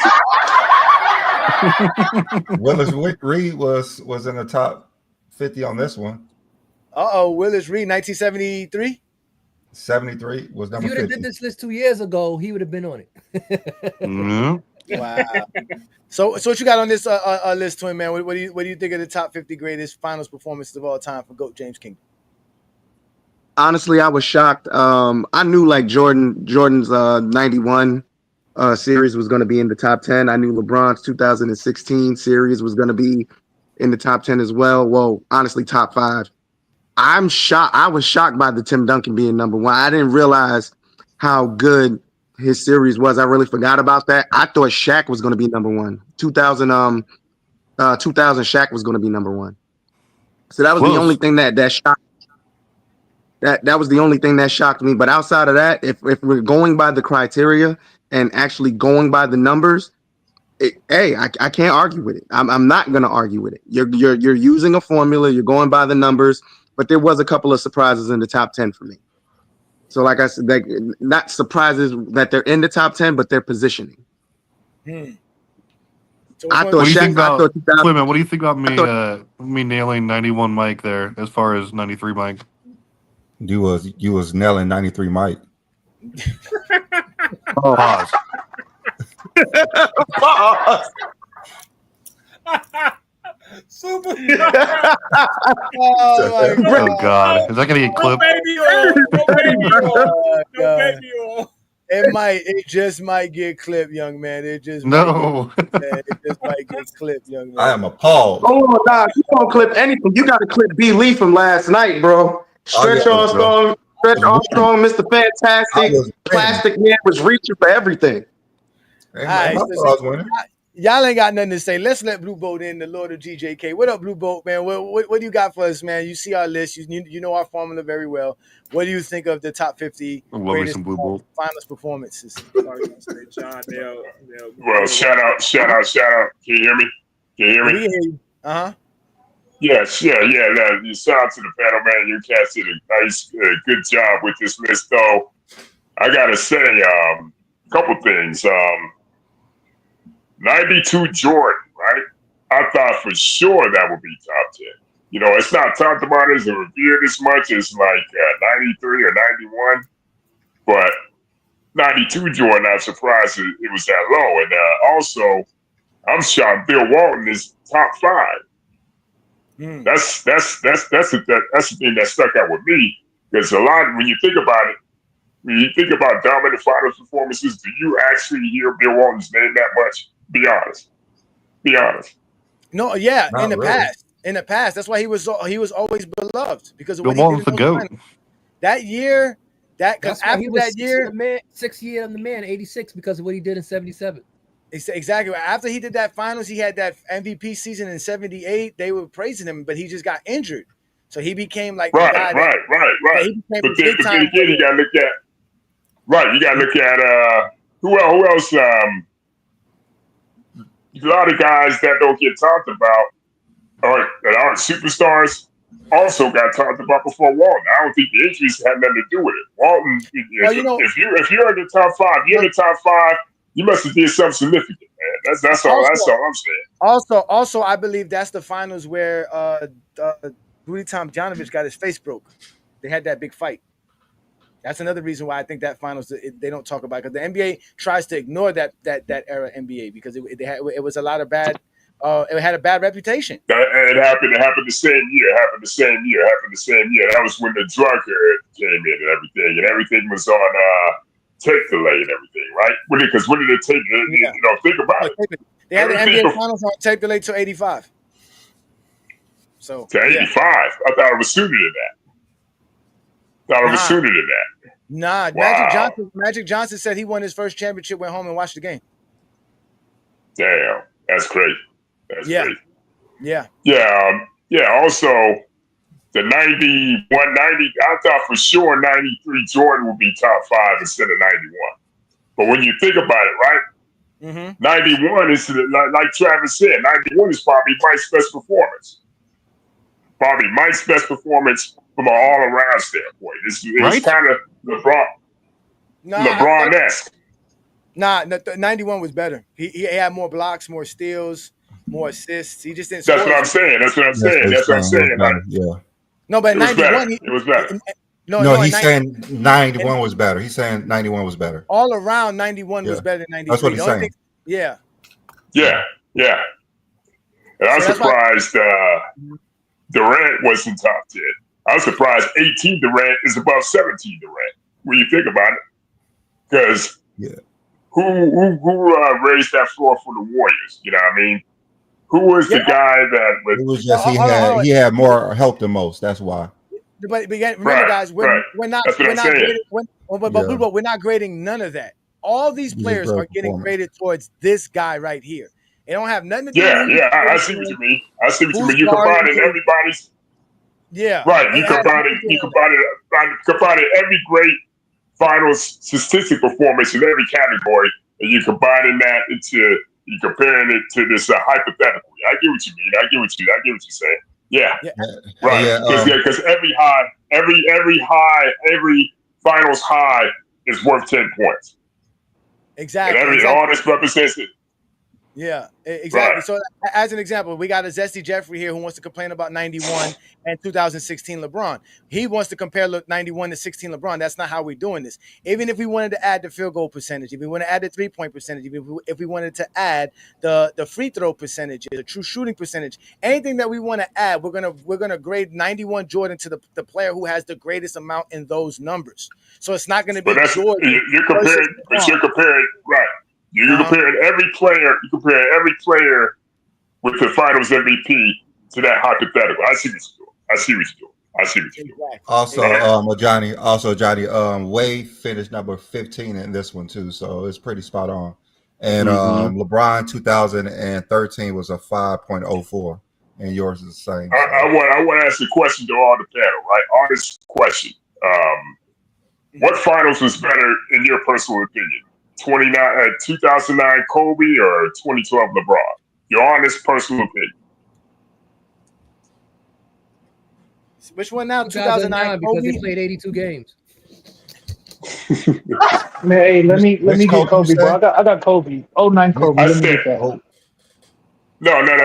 2012 LeBron or 09 Kobe? Which one was better? All right, in 09, Kobe averaged 32.4, 5.6 rebounds, 7.4 assists, 1.4 steals, 1.4 blocks. In 2012, LeBron averaged 28.6, 10 rebounds per game, 7.4 assists, 1.6 steals, and 0.4 blocks. If you're asking Blue Bull, what was the more statistically, obviously it's LeBron, but I mean that was probably LeBron Kobe's slightly. Yeah, that was probably Kobe's best series ever. Yeah. One of them, top 3, I would say. Very slightly LeBron. I mean, if you look at who he was going against, their defense, their history. I mean, I'd take Kobe, but I mean, that's only because it was a transcendent Kobe. Right. So hey, Brandon. Hey, Brandon, who's more skilled again, Kobe or LeBron? Hold on, wait. We're not going through that, man. Please listen. Here we go. Here we go. If we were gonna grade by field goal percentages, Giannis Antetokounmpo has the greatest field goal percentage for a Finals MVP at 61.8%. That's cool. So are we gonna judge Giannis Antetokounmpo? Damn. Wow. You just say his name. You guys sleep on Giannis. That's all. Yeah, he said his name wrong, but that's a Johnny for you. Antetokounmpo? Yeah, it's close. It's alphabetical. Johnny did it on purpose. I think he does it on purpose. Don't feed into it. Don't feed into it. Listen, don't act like y'all y'all act like y'all can speak African. Shut up. I don't want to hear none of that from none of y'all. I don't want to hear none of that, man. Hey, Johnny, I can't. I'm just saying, you sound like somebody granddad trying to say it. You sound like somebody. Yes, he is a granddaddy. I am a granddaddy. Damn, that's why you said it wrong. Granddad. And Teta Kupo Capo Kupo. Alphabetical. Here we go. I'm not a grandfather. All right, here we go. So if we were going to grade Michael Jordan, would we? Is that fair to grade Michael Jordan, Kobe, and them to Giannis's 62%? Sure. Why not? Mike had 55%, 91 too. I think something like that. If we go to the guy who had the best 3-point percentage, guess who has the best 3-point percentage in the Finals history as an Finals MVP? Oh, with the Finals MVP? Oh shit. Yeah, the best 3-point percentage for a Finals MVP in a series. That's a great question. Michael Jordan. Let me ask this question. Y'all would never guess who it is. Y'all would never guess who it is ever. You would. Interesting. What is it? Is it KD? Is it Iggy? Nope. Paul Pierce. Nope. Paul Pierce. Not Paul Pierce. Shaq. Nope. Kareem. Bill Walton. Akeem Olajuwon. And both of his finals, Akeem Olajuwon shot 1,000% from the free throw. I mean, he didn't shot 1 3-pointer. He didn't miss one 3-pointer. Man, I should have known that. If we want to go off of people who actually shoot 3-pointers, because he probably made one. Hakeem's the GOAT. He probably made one of one, right? We know Hakeem is 3-point shooter of all time. Yeah, exactly. The next best 3-point shooter in the NBA Finals was Isaiah Thomas, 1990. He shot 68.8%, damn near 70%. Damn. Hey, what? Crazy. Yeah, that's crazy. That's wild. That's and wild. Mind you, Dusty Jeffries that want to use the 3-point percentage, right? Because Jordan shot 50%, is not going to include the fact that Jordan had a low volume shooting. So they'll discredit Akeem Olajuwon's 1,000% because or 100% because it's low volume, but not Jordan's. That's only fair. That's only fair to do. Yeah, that's only fair to do. And then if we do free throws, the guy who has the best free throw percentage in the NBA Finals was Dirk Nowitzki, 2011. Yeah, 97.8. Lord have mercy. Nobody was 1-on-1 in the finals before. Yep. Made an and-1. That's all. Yep. And Jordan shot 85% in 1991. So he wouldn't be scoring that much higher. You just want him to be scoring more than LeBron, but it doesn't matter. When we do all the numbers together, he probably still going to score less than LeBron because LeBron does not shoot worse from the free throw line than Jordan enough to do that. LeBron shoots good at the 3-point line, and LeBron has good field goal percentages. So Jordan's not going to be that much better than LeBron James to overlap him, which is all y'all care about. At the end of the day, Jordan didn't do enough. Like we always tell you, he just didn't do enough. Yes, he did. He did enough to be on your page, on every page. Here you go, Craig. You guys don't like to the chat and all the haters. You guys don't realize how great he has the most Finals MVPs here, so he should be on every page. You guys don't realize like all these like on the haters like 1 through 5. This is such rarefied air. Like go back and like watch these series. These guys were insane. They don't care. All they care about is whether or not Jordan is ahead of LeBron, and as that's not correct, they don't. That's they're upset. Honestly, that's true, and that's a shame. Who cares? They're not even mad at 0-3 Duncan. They're not even mad at 0-3. No, they're mad at LeBron being above Jordan. Exactly. They're not mad at Duncan. And look, me and Brandon, they sit here. When I called Brandon and told him who was number one, Brandon said, "Oh wow." That's all Brandon said. He wouldn't like this some bullshit. Do it over. We'll find a way to make add this. No, how about this? Add assist to turnover ratio. Dude, he didn't do none of that. He just said, okay, let's just keep it going. Because again, I mean, two top 5 all-time players. I mean, it's not a huge surprise. Yeah, I mean, again, we could always add more stuff. It would have been more numbers to crunch up and stuff like that. And like I told y'all, how do we determine how great somebody shot when you're comparing them to Giannis Antetokounmpo's shooting? So and the thing that impressed me though, but I ain't gonna front about Jordan and LeBron is that the only reason why Duncan is higher because he got 10 points on the blocks. So he had to use his 10 point to be number one, where LeBron and Jordan don't have 10 points and they're still top 3. 17 rebounds too. Yeah. That's insanity. And 17 rebounds is like 80 almost. I mean, like 90% of so he gets 10 for the blocks and then like 9 points for the rebounds. That's a complete carry job. So just bet 5 times. Just do 5 times 6.3 is like just above 35. I mean, like just above 30 something, like 31, 30 something like that. That was David Robinson getting carried to a ring right there too. He retired after that season. Yep, last season. So how it's calculated, right? So you see, we said you get 10 points for each category, right? So each 10 points will equal up to 50, and then you divide it by 5, and that's how you get 10 points. And you rounded up too much for Jordan. Jordan is a 5.03. For the one that he was tied with LeBron. So LeBron ahead of him. How did you crunch it up? What numbers did you put for Jordan? It's the same way. It's just the calculations. No, I didn't round up nothing. That's what I'm saying. You must have the wrong number. You didn't use the same number I used. That's what I'm saying. It was the exact same numbers. You put Jordan as a 5.04 with LeBron, but Jordan was a 5.03. Okay, but that's what I'm saying. In 1993, for Michael Jordan, I put down. So Jordan should be 14. So LeBron should be 13. That's all. No, okay, listen before you jump, Brandon. In 19, I don't care. Michael Jordan is 14. In 1993, Jordan averaged 41 points. He gets 10 points for that. What is 8.5 of 19, Brandon? It doesn't matter. It does matter. I'm just saying. It don't matter. It's not. Now y'all just go in this spill about who's number one, and now y'all arguing about No, Freaking because LeBron and Jordan at 13 and 14. You made this whole spill. We're not mad that somebody's above him. Man, you can't slurp on LeBron any harder. Like, come on, it's fine. Travis, you just said you was nailing Michael Jordan, so be quiet. I want to hear it. I want to hear it. I want to hear it. Anything you got to say doesn't matter today. Not much I can say to that. No.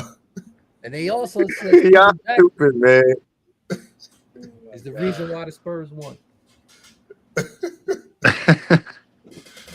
Why the Spurs? Yeah. What's that about? He closed out. He finished the Nets in game 6.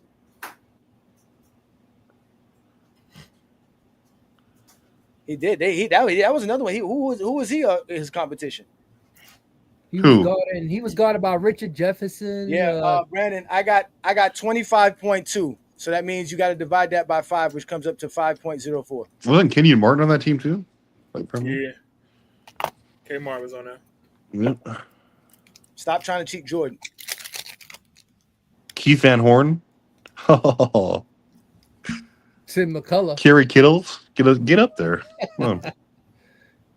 Yeah, and they definitely weren't playing nobody. That's why they were saying the East was weak. Nobody was calling the East weak when it was Allen Iverson and Reggie Miller and Jason Kidd making the NBA Finals back to back. They weren't supposed to draft Kerry Kittles. They were supposed to draft Kobe Bryant. That's who the coach wanted to draft. Kittles is better than Kobe all time. Where did Kittles get drafted? That's He was the 7th pick. He was the 7th pick. So he was after Ray Allen. Oh wow. They didn't want to draft Kobe because he was a high school player. Yeah, that's why the coach wanted to draft Kobe, but the general manager ownership wanted to draft Kerry Kittles. I mean, people make bad mistakes all the time. Jordan traded Shea. Facts. And drafted Kwame Brown. I mean, wait, Helly, how is this list crap? This list is great. I mean, this is a very fair way of ranking these performances. It's unbiased. Jordan's not picks. Yeah, that's exactly. why it's crap. Neither is LeBron. Like, what is there to bitch about? I don't understand. Is he a Kobe guy? Yeah, these are statistically the best ones ever. It's not Jordan 1 through. Kobe's not right behind him, and LeBron's too high up on the list. LeBron can't be on the list, period. So at the end of the day, it doesn't matter what criteria you put up. I think this list is actually done very well. Again, it was a lot of surprises in this for me. If you don't like the list, come up with your own damn criteria that's going to make sense and put out a list. This was done. All my guesses were top 10. The only one I didn't think about was 86 Bird. Forgot about 86 Number 1. This criteria you can't even argue with. Called Bill Walton. Because it's all numbers. And I called Bill Walton in the top 5. He did. Bill Walton did good, man. I was surprised. And if we did stuff like how y'all want to do, if we really wanted to get like GOAT James Kingdom we could say, hey, let's add competition. Who beat a unanimous MVP? 3 All NBA players, a 73-win team in this category. Nobody did. Who led all the teams in the? We could have did that. You could get extra points for actually leading. Too tough as playoff runs. We didn't do that. You know what I'm saying? So like, there's a lot of things we could do to give LeBron James stuff just because we know what LeBron did to make it look like LeBron. But that's not the objective of the GOAT James Kingdom formula. The objective of our formula is to figure out how to measure the greatness of a player's production and what they actually do on the basketball court. You guys want to sit here and add these little tidbits that don't mean nothing. Nobody cares about. It's crazy how there's a top 10 list right here. There's the same numbers, the same letters, the same words, same names, but there's 25 different perspectives because there's 25 different eyeballs looking at the same exact graph. So that shows you how if you can't take your biases or your personal feelings out of it, nobody wants to talk basketball with you. That's why we do what we do best in GOAT James Kingdom. If you want to talk feelings and how good you feel about Kobe and Michael Jordan, go to Michael Jordan Fans of the Worst page. He just started up again. He needs new followers. Get him back to y'all. There was 5,000 people subscribed to him. Go back. He should get to 5,000, no problem. Go to Meltdown Sports. I guarantee you they got everything you need to feel good. Go to talk to them. Go to Hungry Man page. I haven't seen him post in a while. I don't know what he's doing. He need to eat. He need to eat something. Go to Hungry Man. Go to Zesty Fitness and Rants. Go to him. Let's see what he need to put his go to Sports Tea. Yeah, go to Sports Tea. Let her tell you about men jock sniffing. Yeah, she needs some in her tea too. She's drunk all the time. What analytics would you like us to read? These aren't analytics, dude. These are just the straight up 5 major stats. statistical categories. That's all. Simple. You can't argue it. It's just numbers. 93 Jordan ended up being 13th right? on the list, sir. 13th on the list. All he did was score. He didn't do nothing else. Again, he's being measured to this player right here. This is the greatest finals performances of all time. Jordan's 41 points got him 10 points for him to be 13th, but he didn't do enough. Somebody mad because someone going around saying we buy subscribers. How do you buy subscribers, Eddie? Tell me how do you let me know that, because if that's the case, everybody can have a channel and buy subscribers. How do you buy subscribers? Yeah, I really want to know. How do you buy subscribers? And if you're talking about going to get subscribers illegally, how are we monetized? YouTube does not allow you to just get subscribers so that you can be monetized with fake subscribers. Yeah, because if you do, we'll get banned like MJ fans are the best. So 2019 Kawhi. Say what y'all want and go back to the motel rooms page. It's not our fault that he hasn't found some good gossip story to make him go viral, because no one wants to hear anything he has to say basketball wise. It's true. I'm just trying to figure out what's the problem is, bro. This is very objective. I think it was done well. These people just hating. They just hating because Michael Jordan threw. Anytime Michael Jordan ain't. Every time Michael Jordan ain't at the top of the list of anything, you get the zestiest of the zestiest in here crying. Guys, anyone who knows basketball knows that Mike here was going to be number one. Like it just He said I said I heard exactly a zesty Jeffrey gossiping. You heard a rumor and you went out and you brought it up on a panel. Spread it. Don't spread the rumor. You guys get mad because you think that the little disses that you have for Johnny and Brandon comes in and it's going to work, and then it doesn't work. You start crying because you really thought, I'm just going to type this in and they're going to be hurt. Somebody said you buying stuff. They're out here talking about you, Johnny. We know they talking about us, but what they don't do is come talk to us. That's safe a fact. In the comments. This is safe in the comments, just like Buddy right here just said right here, Mr. Zesty Jeffrey. Why do you respond to these dudes? Oh no, I'm sorry, you're talking to us. Why are we responding to them? But yeah, we don't care about, because this is what it's for. 06 Wade is 15th on the list, sir. 06 Wade is 15th. Let's do this for Mike, because Mike shows up on everybody's live to judge and rank them. Mike, if you was listening earlier, Mike, we told you all players are graded towards this player right here. This is the greatest finals performance of all time. If you did this, you would score a 10 out of 10. What you have here are the top 50 greatest finals performances of all time. The first number you see is where they're ranked. The second number you see is the year they were the finals MVP. The number at the end is the points that they scored with their points per game, rebounds per game, assists per game, steals per game, and blocks per game within that same NBA finals. And when you do that, this is our 31 through 50 list. This is 11 through 30.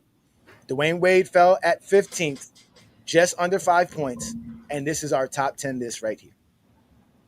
Great list. Yeah. I knew 2016 was going to be in the top 5. That had to be in the top 5. I thought it was going to be great one. Performance. No, I didn't think it was going to be one. I'm going to be honest. I thought 2000 Shaq was going to be one. Honestly, that's a great guess. I mean, I knew Duncan was going to be high. I thought 2000 Shaq. I wasn't was thinking definitely about going to be. Duncan, but I figured Shaq would have at least 2 of them in the top 5. I thought 94 Patrick Ewing was going to be top 10. Well, Shut up. I think Bill Walton had. I think Bill Walton had more rebounds, more assists and steals than blocks. And I think he had more blocks than Shaq as well, sir. Yeah. Well, Bill Walton was number 20 on my list. Not my list, but the chat GGT list. But I just know Bill Walton was number 4 on this list. That's all I know. So that's the same reason why 91 Mike is ahead of 93 Mike. All these people keep bringing it up. I mean, he's better because he was better all around. Mike, the way we grade our players and we measure players' greatness is that we measure you to the greatest accomplishments of all time. So this player represents the player who accomplished the greatest accomplishments of all time. He's a hypothetical player because no player has Michael Jordan's points per game, Bill Walton's rebounds, Magic Johnson's assists, Rick Barry's steals, and Tim Duncan's block in an NBA Finals. These are the greatest performances in each category in an NBA Finals put into one player, which would make you the ultimate player, the greatest of the greatest. Each player that we're grading is actually judged by this player here. So when you see this player has 10 points and you look here and you see Dwayne Wade is 4.98, that means Dwayne Wade scored 4.98 points of 10 in this category by measuring his points per game, rebounds per game, assists per game, steals per game, and blocks per game towards this NBA player right here. Talk about second-year Duncan winning Finals MVP. Lord. Okay, you get it. I see you're a smart young man. He played 50 games that season. Yeah. What 50 games? When? 99 Duncan. That was a lockout, yeah. Mm. Oh, well, you should lose points when you don't play a full 82-game season and win the Finals MVP. Here we go. Gatorade right there. You got to one of the criteria is you got to play a full season. Come on, man. You should lose points if you're in the NBA Finals versus one Hall of Famer. That has no control over. That has nothing to do with games played.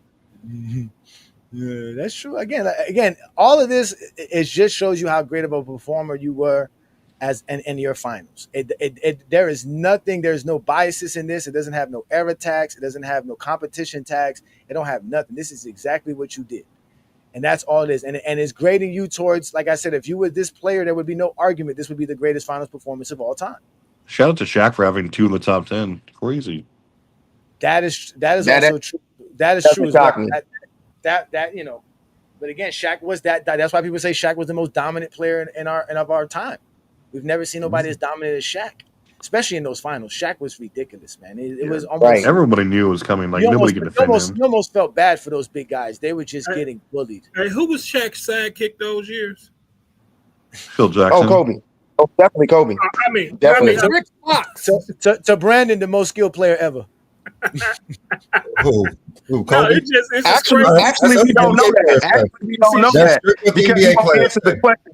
Don't put words in my mouth. Again. Who's the most skilled? John, Shaq was doing his work against. Johnny, I'm sorry. Johnny, I'm sorry. I just saw the opening. But John, Shaq was doing his work against. Shaq was doing his work against. I caught the lob, and I just wanted to dunk it. That's it. I mean, it was right there. John, you ain't shit. Shaq was doing his work against Todd McCullough, while Kobe was doing his work against Tim Duncan, David Robinson, Scottie Pippen, Rasheed Wallace. Listen, check out. This is what makes Jesse Jeffries the most funniest people in the world. They literally think that they can redefine what things mean. He says here, the bias is making all these stat categories equal when they are not. No, sir, that's what actually makes it biased, by you saying what has a value over another thing or not. That's actually biased.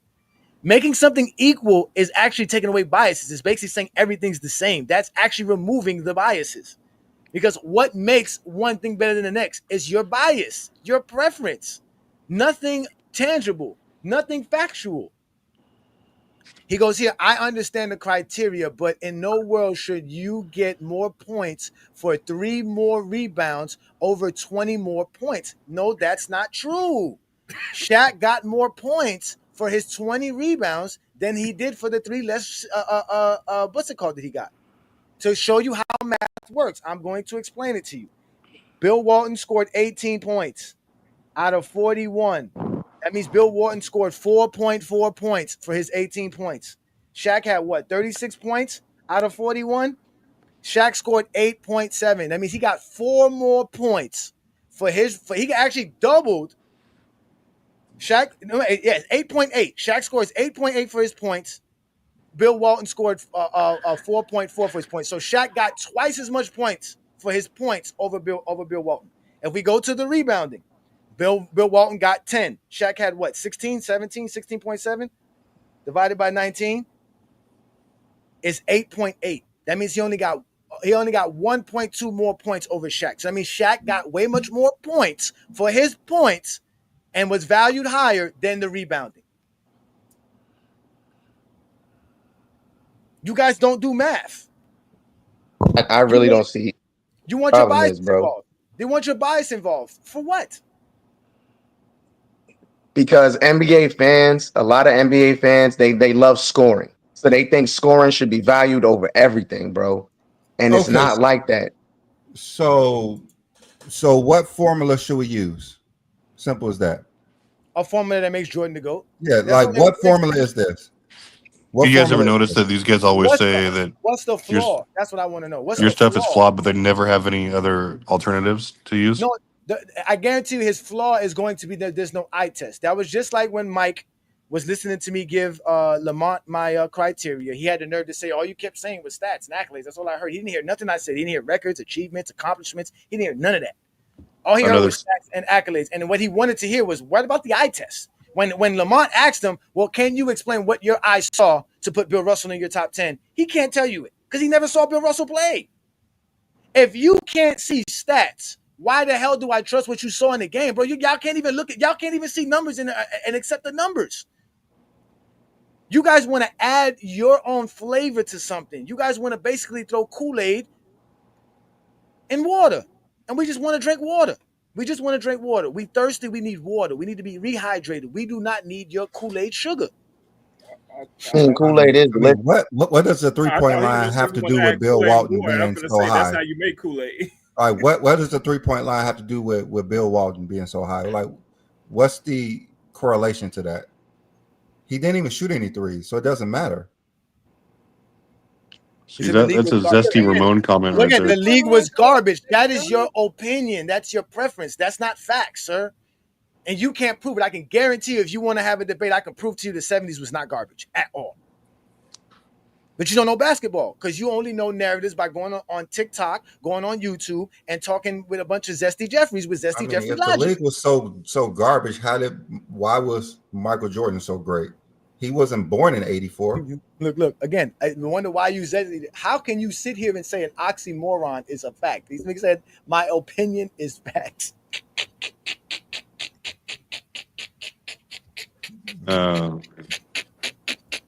Stupid is as stupid does, man. This is what you know. What y'all? This is what. This is crazy. I'm gonna let you into it, man. This is what Chilltown said to me the other day. He said I'm the Ghostbuster. He said you really don't let nobody slide, Johnny, right?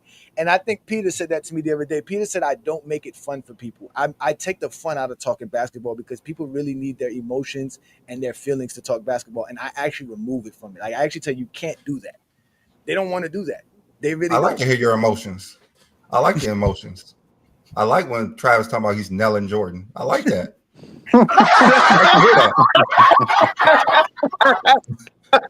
I like to hear how he really feels. You've never seen any form of formula. Hey, WB Lee honesty, bro. No Vaseline. Yeah. Hey, I need y'all to stop.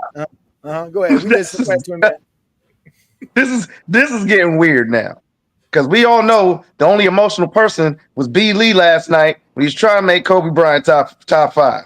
We also know he was. I don't know what I said wrong. You also know, refuse to answer this question, B. Lee. Who's more skilled, Kobe Bryant or LeBron James? Answer the question, damn it. Inquiring minds want to know. I'm gonna mess with you every time I come up here until you answer it. Okay. I'm not gonna let you come at Brandon, and you still don't name nobody in the top on this list who's a New York Knicks. Okay. Nope. Until a Nick is on this list, I don't want you to say nothing to Brandon, okay? Isaiah Thomas was a Knicks coach. It says a Nick on this list. Isaiah Thomas was a Knicks coach. Oh man, John, you ain't shit. Every time you mess with me, John, I just want you to know. I want that to echo in your ears. You ain't shit every time you say that. I just know it's a Chicago Bull on this list. That's all I know. Yo, can I just point out that the day Nick get on this list, John, when it happen, I'm gonna get your ass, John. I'm gonna say, there you go, right there. Okay. Jalen Brunson gonna do it. How long have we been doing this? When Mike, so comments like this from Mike DeChamp, like, I'm okay. You guys say this list is and this formula is garbage, but they've had this same formula. How many years have we been doing formulas like this, lists like this? Not one of you guys are quick to say it's garbage, but no one has come up with any type of a rebuttal formula or their own idea, like a list to say, here's my idea. You guys are completely safe in the comments. No original thought. You just criticize, but again, you have no substance behind it. That's why we, don't take it seriously. Well, it's easier to criticize somebody else's formula than come up with your own formula yourself. Yes. Also, pay attention, Mike. I criticized my formula the whole goddamn episode. The reason we all said your formula, we like the formula. We like that you put the work. Your results were funny. I think your results it was weird. It was your results. That wasn't my results. Rookie of the year. Results had names that you wouldn't think of, just like this list had some names on like Duncan. Duncan was on my list. He was number 6. Yeah, Mike don't like the list because of the 70s was garbage, but he wants to throw Wilt Chamberlain's 70s Finals MVP in there that didn't count blocks and didn't count steals. Again, we are going back 50 years, Mike. Can you know how to count? Where do you go? Where's the stop-off point if you go back 50 years from 2025? So where's the stop-off point? It would be 1975, 1974. That's what we're doing. We went back 50 years. It's called the height. Pay attention. What makes Tim Duncan the best Finals MVP ever? His stats. He averaged 21-17. Okay. Let me go back to his numbers again. In 2003, he averaged 24, 17, 5, 1, and 5. So he scores across the board. Huh? Put the formula numbers up and repeat that so he can see how it would look compared to the greatest. Now repeat it. Okay, the formula again, and the numbers for him would be the 24 points versus 41 points, the 17 rebounds versus 19 rebounds, the 5 assists versus the 14 assists, the 1 steal versus the 3.5 steals, and he has the 5.3 blocks per game, which nobody's nowhere near him in this category. The closest is 3.9. Yeah, so Timmy was arguably their best passer, definitely their best defender, and he was their best scorer. But I mean, that's insane. Probably the most well-rounded. David Robinson numbers for him while putting up his own. Dude, 5 blocks in this era is crazy. I believe Hondo made the top 30, if I'm correct. No, Hondo was. I'm sorry, yeah, it was late in his career. So Hondo is 36 on this list. He scored 3.86 in 1974. Which, to be honest with you, the 1970s team actually have a disadvantage because a lot of these players, they played a lot of team basketball. We're talking about the 1974 Celtics. They had Dave Cowens. Who else was on that team? Paul Pierce. What's his name? Paul Silas, JoJo White. Boston had a bunch of teams. The same thing with the Knicks players. The same thing with the Warriors. All those teams that won in the 70s were team-based teams. Even the 72 Lakers was a team-based type of thing. So, yeah, again, the 70s was great. Wade, LeBron, Tony Parker, and Kawhi are on this list, and they all have been teammates of each other. That's crazy. That's true. I mean, there's some teammates. I mean, we can say the same thing for Magic. Worthy, you got Murthy there. You got Kareem there. Who don't have a teammate on here? We know. Yeah, we do know. We know why. And we know why. What team did he play for? Walton and Jordan. It wasn't the Knicks, John. I tell you much. It wasn't the Knicks. That is a fact.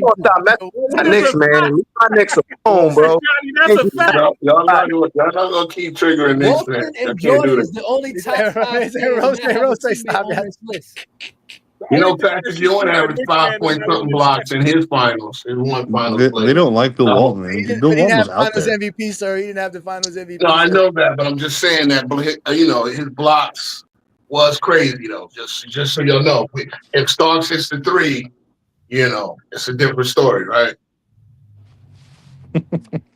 If ifs and buts were candy and nuts. I am looking for somebody to want that Patrick Ewing smoke since it's so easy. He's the most overrated player. A lot of y'all was saying he's the most overrated player of all time. I want somebody that wants some Patrick Ewing smoke. It should be it's easy work, right? Should be easy. Oh, my question was answered. I saw 13. I get this is a pure math formula, so it is what it is. He says a pure math formula that bothers you. You guys can't count. No, it doesn't bother me. No. Look, I'm a mathematics guy, man. I was calculating seconds in a day back in first grade. So I get it, Ro. You don't need math to figure out if Frank Bukowski has a good up and under. Now we understand. He averaged 17, so he was scoring some way. So now numbers matter. Now numbers matter. See. Now numbers always matter, bro. Numbers always matter. Like I said, I'm not gonna beef because it's a math formula. It's cool. Wait, how is Patrick Ewing overrated? Like, I've never heard anyone say that he's like a top 15 player. Lamar said he's one of the most overrated players of all time. I mean, jeez.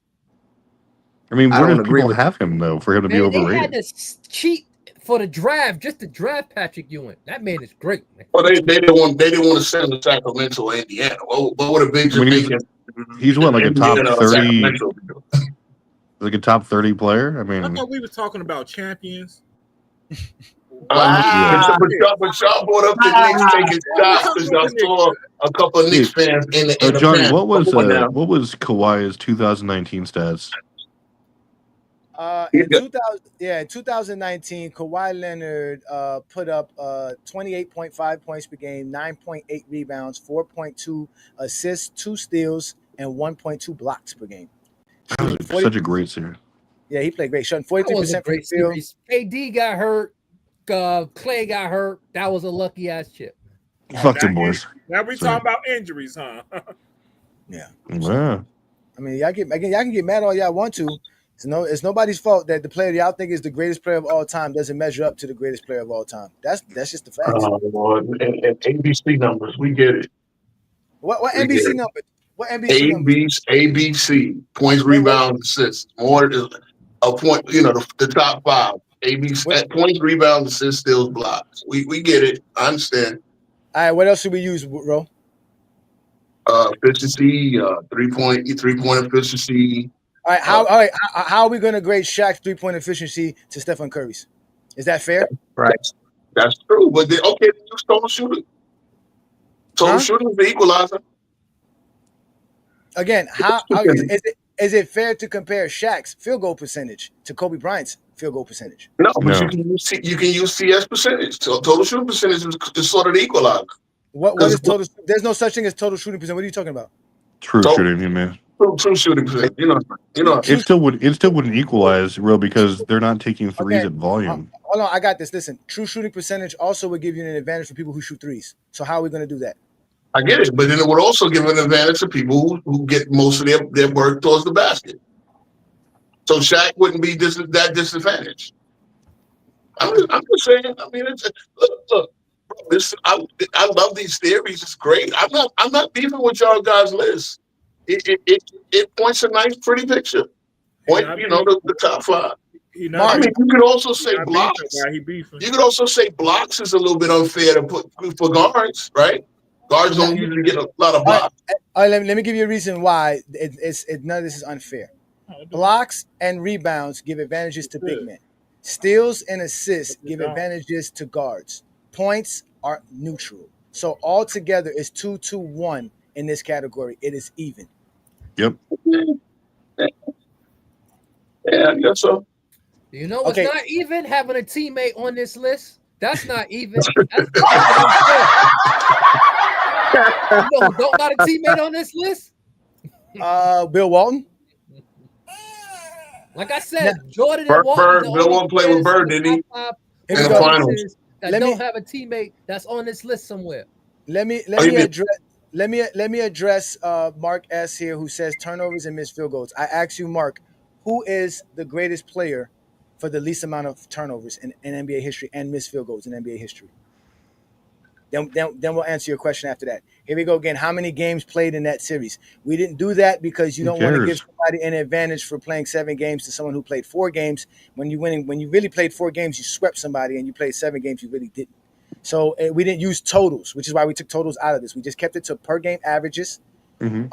And one of the tiebreakers was if you had the same game score, then I would use your totals.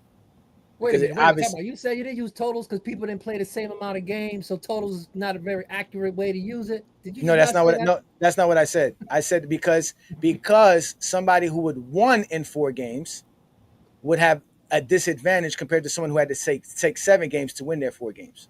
So the player that played more games will have the advantages to have No, the more. no, the player that took less games to win to 4 games. It's not about playing games, it's about winning because it's 4. You have to win 4. I get It's what about you're winning. saying, but It's not the point same. No, is, you didn't use playing a game totals and because playing a not game and everybody winning a played the game. same amount of games. Yeah, playing a game and winning a game are 2 different things. Yeah, if you play the game, you don't have to Playing more play games, more. playing more games means you're better. Not if you're losing to have to play more games. Doesn't matter. You're playing. The games are played. I'm just saying. No, for the playoffs, it's different. Yeah, exactly. The playoffs is different. For regular season, it's not.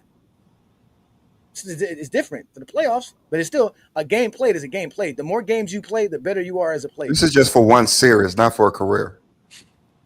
I mean, one thing I love is that steal on Barkley and then the steal on Malone just counts as like one steal, like when it was like one of the most epic steals of all time, or 2 of the most epic steals of all time on MVP level players. It wasn't more epic than anybody else's steal in the finals, such as Dennis Johnson steal in the. Well, no, that wasn't in the finals. That was in the Eastern Conference. But or anybody else's steal. No, Bird had an iconic steal as well. You know, yeah, Johnny Most called that. We all know that gravelly voice. Mm-hmm. And then we know like LeBron's block was iconic as well, but that doesn't make it doesn't mean one's better. Sure. Again, we remove our biases by going off of the raw data. The raw data should be enough. We do not need your sugar Kool-Aid in our water. We are thirsty. We do not want your sugar Kool-Aid. No, I don't. I could throw some Gatorade about it. We don't need Gatorade. Cool. Water hydrates us better than anything. We do not need your sugar water. Hey, if let's just talk about the finals, not the New York Knicks stuff, please. Hey, King John, you got the New York Knicks on your mind, bro. We haven't talked Knicks in about 10 minutes. I'm from Chicago. What you think we do? Reminisce on when y'all had to go. What we think about? The Knicks was up 0-2 on us in '93. Who won that series? I get it. You know, Ewing is the only person to make more shots in a series than Michael Jordan. Who won that series?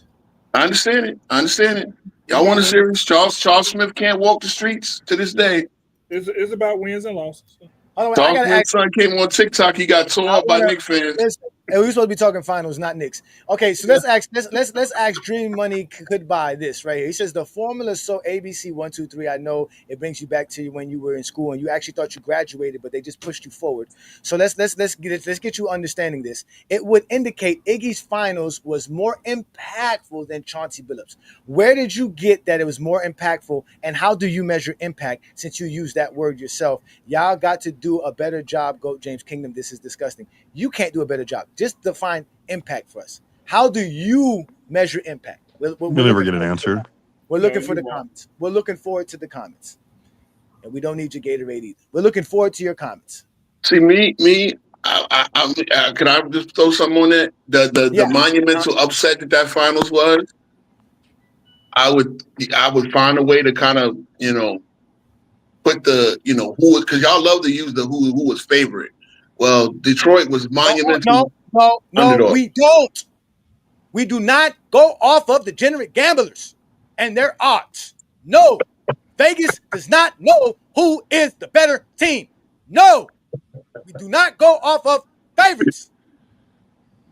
But no one on this platform has ever used that argument. No. Okay. We do. We secretly do. Y'all seen our GOAT criteria? Where is your GOAT criteria? You ever seen us say favorites? Where? Ever? Anywhere? What stat is that? Where does it exist? Is that even a number? No, I gotta do a better. Wait. Why is that stat? That information more important than blocks, steals, rebounds, assists, and actual NBA shit? How is that more important than anything else? I would agree with you, Johnny, because every game starts 0-0. And the goal of the game is to score more than the other team. Period. So no one came like the Celtics were overwhelming favorites, right? They don't come in with a 13 point lead that you have to overcome, right? So at the end of the day, you're correct. It shouldn't matter. And I got to do a better job because Lamont will debate like everybody else. Everybody else said this. No, all right. Since a lot of LeBron fans use it and you guys don't, I'll take y'all at your word. Y'all don't never use he was favorite or that. Okay, cool. Never. Cool. You know how they determine the favorite odds? Bets and you know. Thank you. I'm glad you said it. And do you know a that guy there like are, Sam Rothstein from Casino? Yeah. Do you know that professional gamblers can actually dictate the favorite odds? Yeah, of course. Okay, so why would we use that? Thank you. We don't use that. Here we go, guys. We got our answer. Impact because Chauncey was the lead dog. Iggy was a role player. Again, so now you're using another vague term. You didn't define what impact is and how you measure impact. But since you're saying being the most impactful player is the lead dog, explain what makes somebody a lead dog or not. Help us understand that. Because how did Iggy win the Finals MVP then? How did he win it? Oh, before y'all, I'm about to get out. I got my guy. Mm-hmm. Grilling. It's grilling time. Yeah, I'm ready to cook too. Happy Father's Day, Craig. Happy Father's Day. Y'all be cool. Yeah, man. Yeah, man. Happy Father's Day. I forgot to salute y'all. Hey, don't mess up no J's while you cooking, but don't get no barbecue sauce. I'm in my flip flops. Jordan fan that takes, bro. Only Jordan fan. You got the barbecue grill freeze on. You got the barbecue grill Jordan flip flops. Nah, these some Yeezy slides. Oh, okay. I forgot to put the boom at the end, y'all. He thought he said something. Boom. Now, y'all be cool. Y'all be cool. All right, Craig. Appreciate you, man. See you next week, brother. You basically could have translated that to Johnny to his response said, "I don't know basketball." They don't. They can't talk it. They don't. They can't talk it. You can't talk it. You know what I'm saying? It's a problem. They have again. I told you these guys were special ed students, bro. It don't make no sense. If you guys were really, if you guys in the chat were really like so convinced of yourselves, you get up here and like try to get smoke with a Johnny. Not only that, if they really wanted that, they would convince one of their best Zesty Jeffrey social content creators to let me up on their channel and debate me. That's true. Well, you call me one. You know you got an open invite. Travis is we already trying to get a league going. You know, I'm retired, man. My boy GoCast. Oh, you retired after last night? I told you. I told you we don't even be knowing when you go on, bro. I told you my night is Tuesdays and Thursdays. I might do tonight because sometimes my partner he got swing shifts, so I try to get at least one show with him. So I do 2 shows a week, and I can always send you a message, whatever. Hit Travis up, whatever. Facebook group. Yo. Okay, all right, hold on, let's do it. No, we definitely gonna holler at you, bro. I'm gonna come through on Tuesday night. So tell me, how did Mookie barbecue me? What did Mookie say that I was barbecued at? Please let me know. I would love to know that. Willie, you keep saying try me. Oh, yeah. Where's Mark and Glock? Where's Mark and Glock? Go get him. I'm sorry. Go ahead, twin man. Happy Father's Day, y'all. I'm about to roll out myself. I'm probably gonna toss something on the grill too. Yeah, we about to get about it. We about to get about it. All right, Father's Day, twin man. I'm going Orlando. I need to get a cut badly. I'm in the chat. You finna go see Mickey Mouse? I'm looking like Moses after 40 days and 40 nights in the mountains. Yeah. King, you know I'm down whenever. Just hit me up. LeBron was not picked in the majority of his finals. LeBron was only picked in 3 of his finals. Oh, but that don't matter though, right? No, I'm talking about for him. He thinks that we don't like it because he thinks like it hurts us. I'm just telling him LeBron was only picked in 3 of his finals. He was only picked 3 of his finals. But what they're talking about is that LeBron James has been so great that people expect him to win. And that's why I realized you guys all hate LeBron, because y'all are all degenerate gamblers and y'all all thought LeBron was going to win 10 NBA titles and he didn't. And now y'all mad because y'all lost y'all money. Yeah, John. Yeah, I did. I won a lot of money in 16. I'll tell you that. Did you? I could have paid. Okay. How did he barbecue me with a vague term? Elite shot creator. I proved that he was an elite shot creator. There's plenty of people who know basketball, including Gilbert Arenas, who told you that Dookie don't know what he's talking about. He didn't barbecue me there. He got barbecued on there.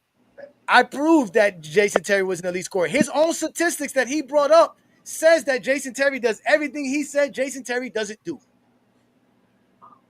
His own stats that he used. That shows how you guys are, again, you guys are so emotional, and that's why I'm undefeated. And that's why I'm going on PC tomorrow and make more Zesty Jeffries upset. Did they even watch that series? Jason Terry was doing that. No, they didn't. You watched Jason Terry's career? No, Yeah. No, they did. He's a really good player. No, Jason Terry was good. in fairness, the Heat's defense was pretty bad. What does that have to do with being an offensive creator? I mean, nothing. Nothing. It would give an opportunity for Jason Terry to shine. I mean, that's every NBA team they played. Really? I don't know why y'all think that Jason Terry only played good versus the Heat. He played good for a decade. He was a hell of a six man. I can't deny it. He was a hell of a six man. Game in season, so he's a pretty good player.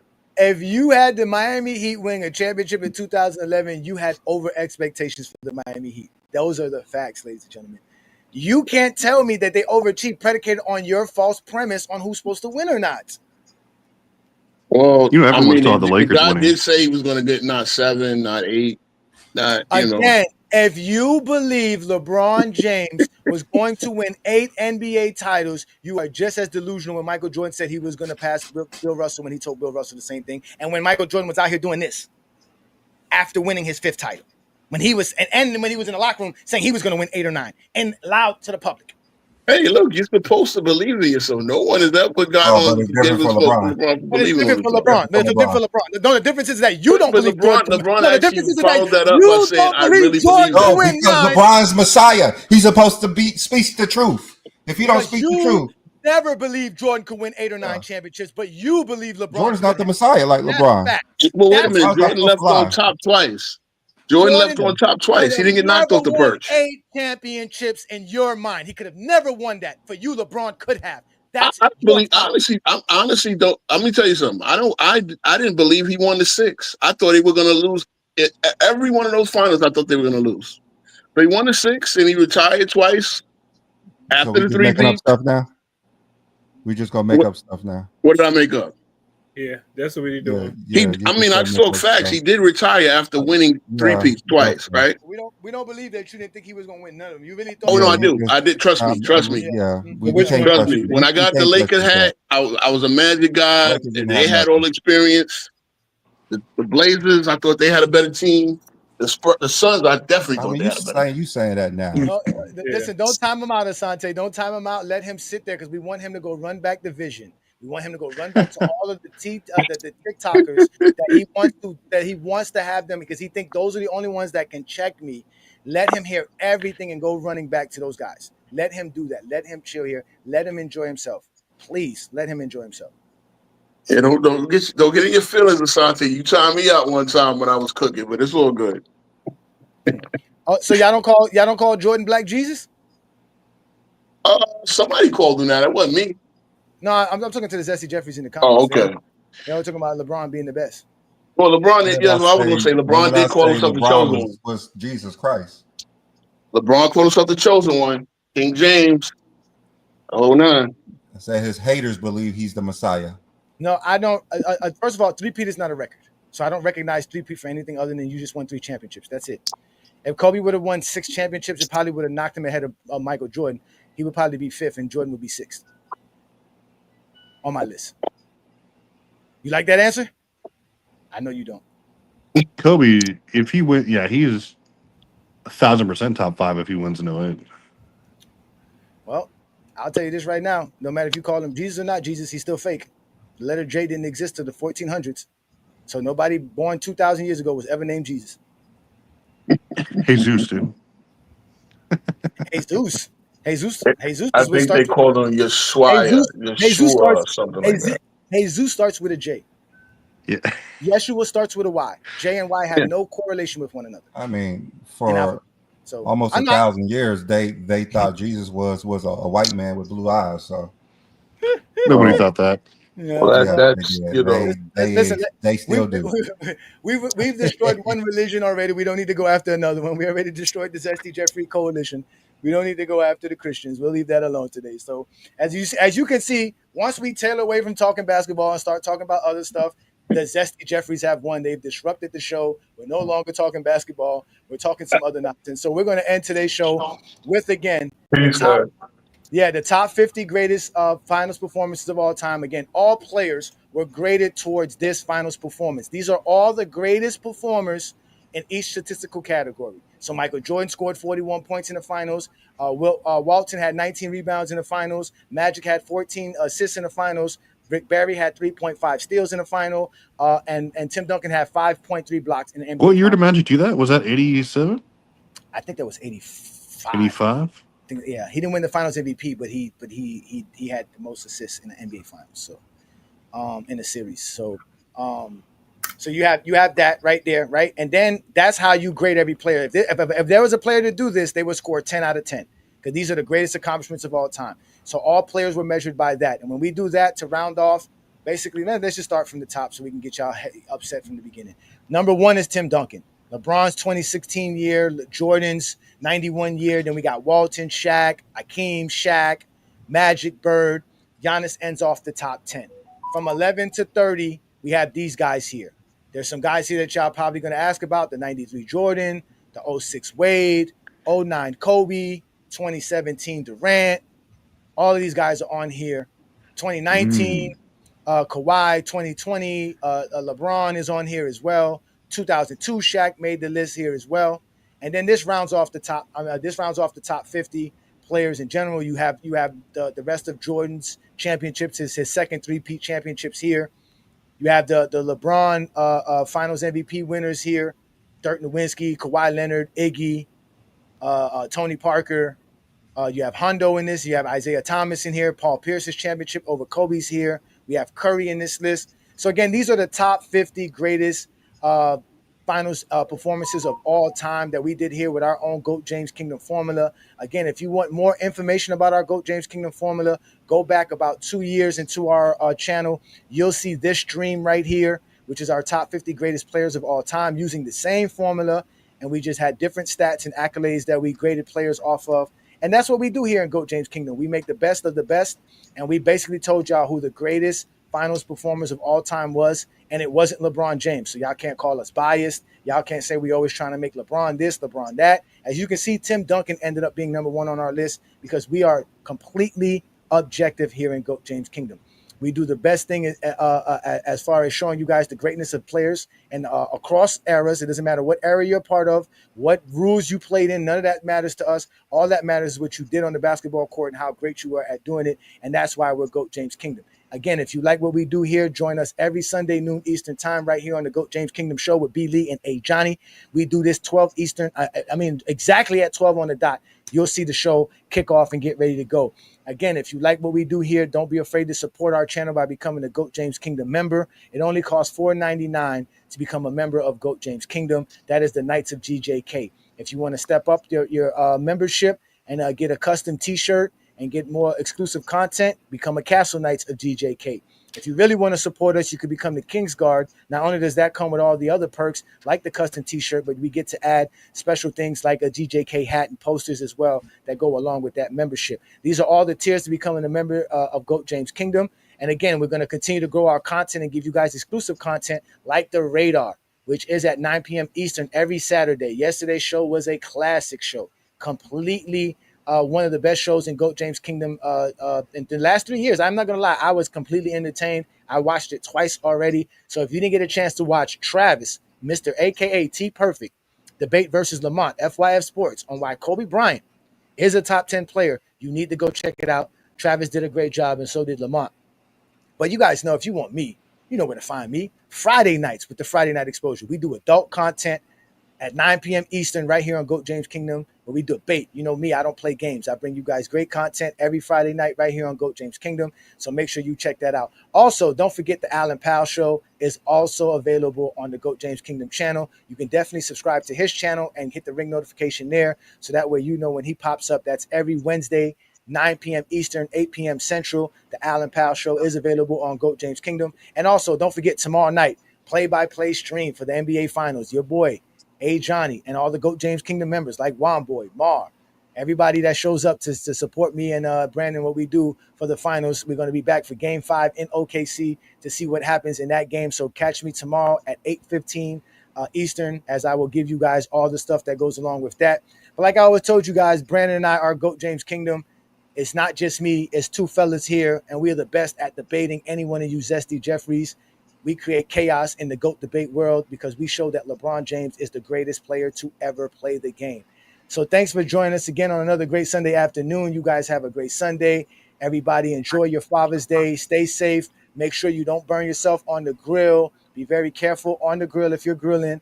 And also be safe if you're drinking. Do not drive today. And with that said, it's been a great show. Peace and blessings. If you're a basketball fan and you're tired of basketball shows that talk about fake narratives and using non-basketball terms like killer instinct, playoff translation, gravity, come to GOAT James Kingdom.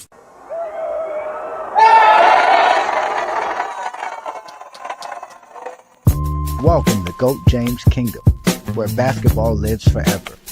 You get to enjoy B. Lee and A. Johnny talk basketball every Sunday noon Eastern Time right here on the GOAT James Kingdom channel.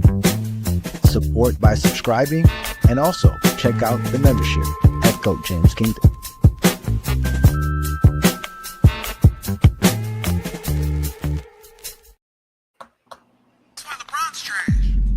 Trash. Trash.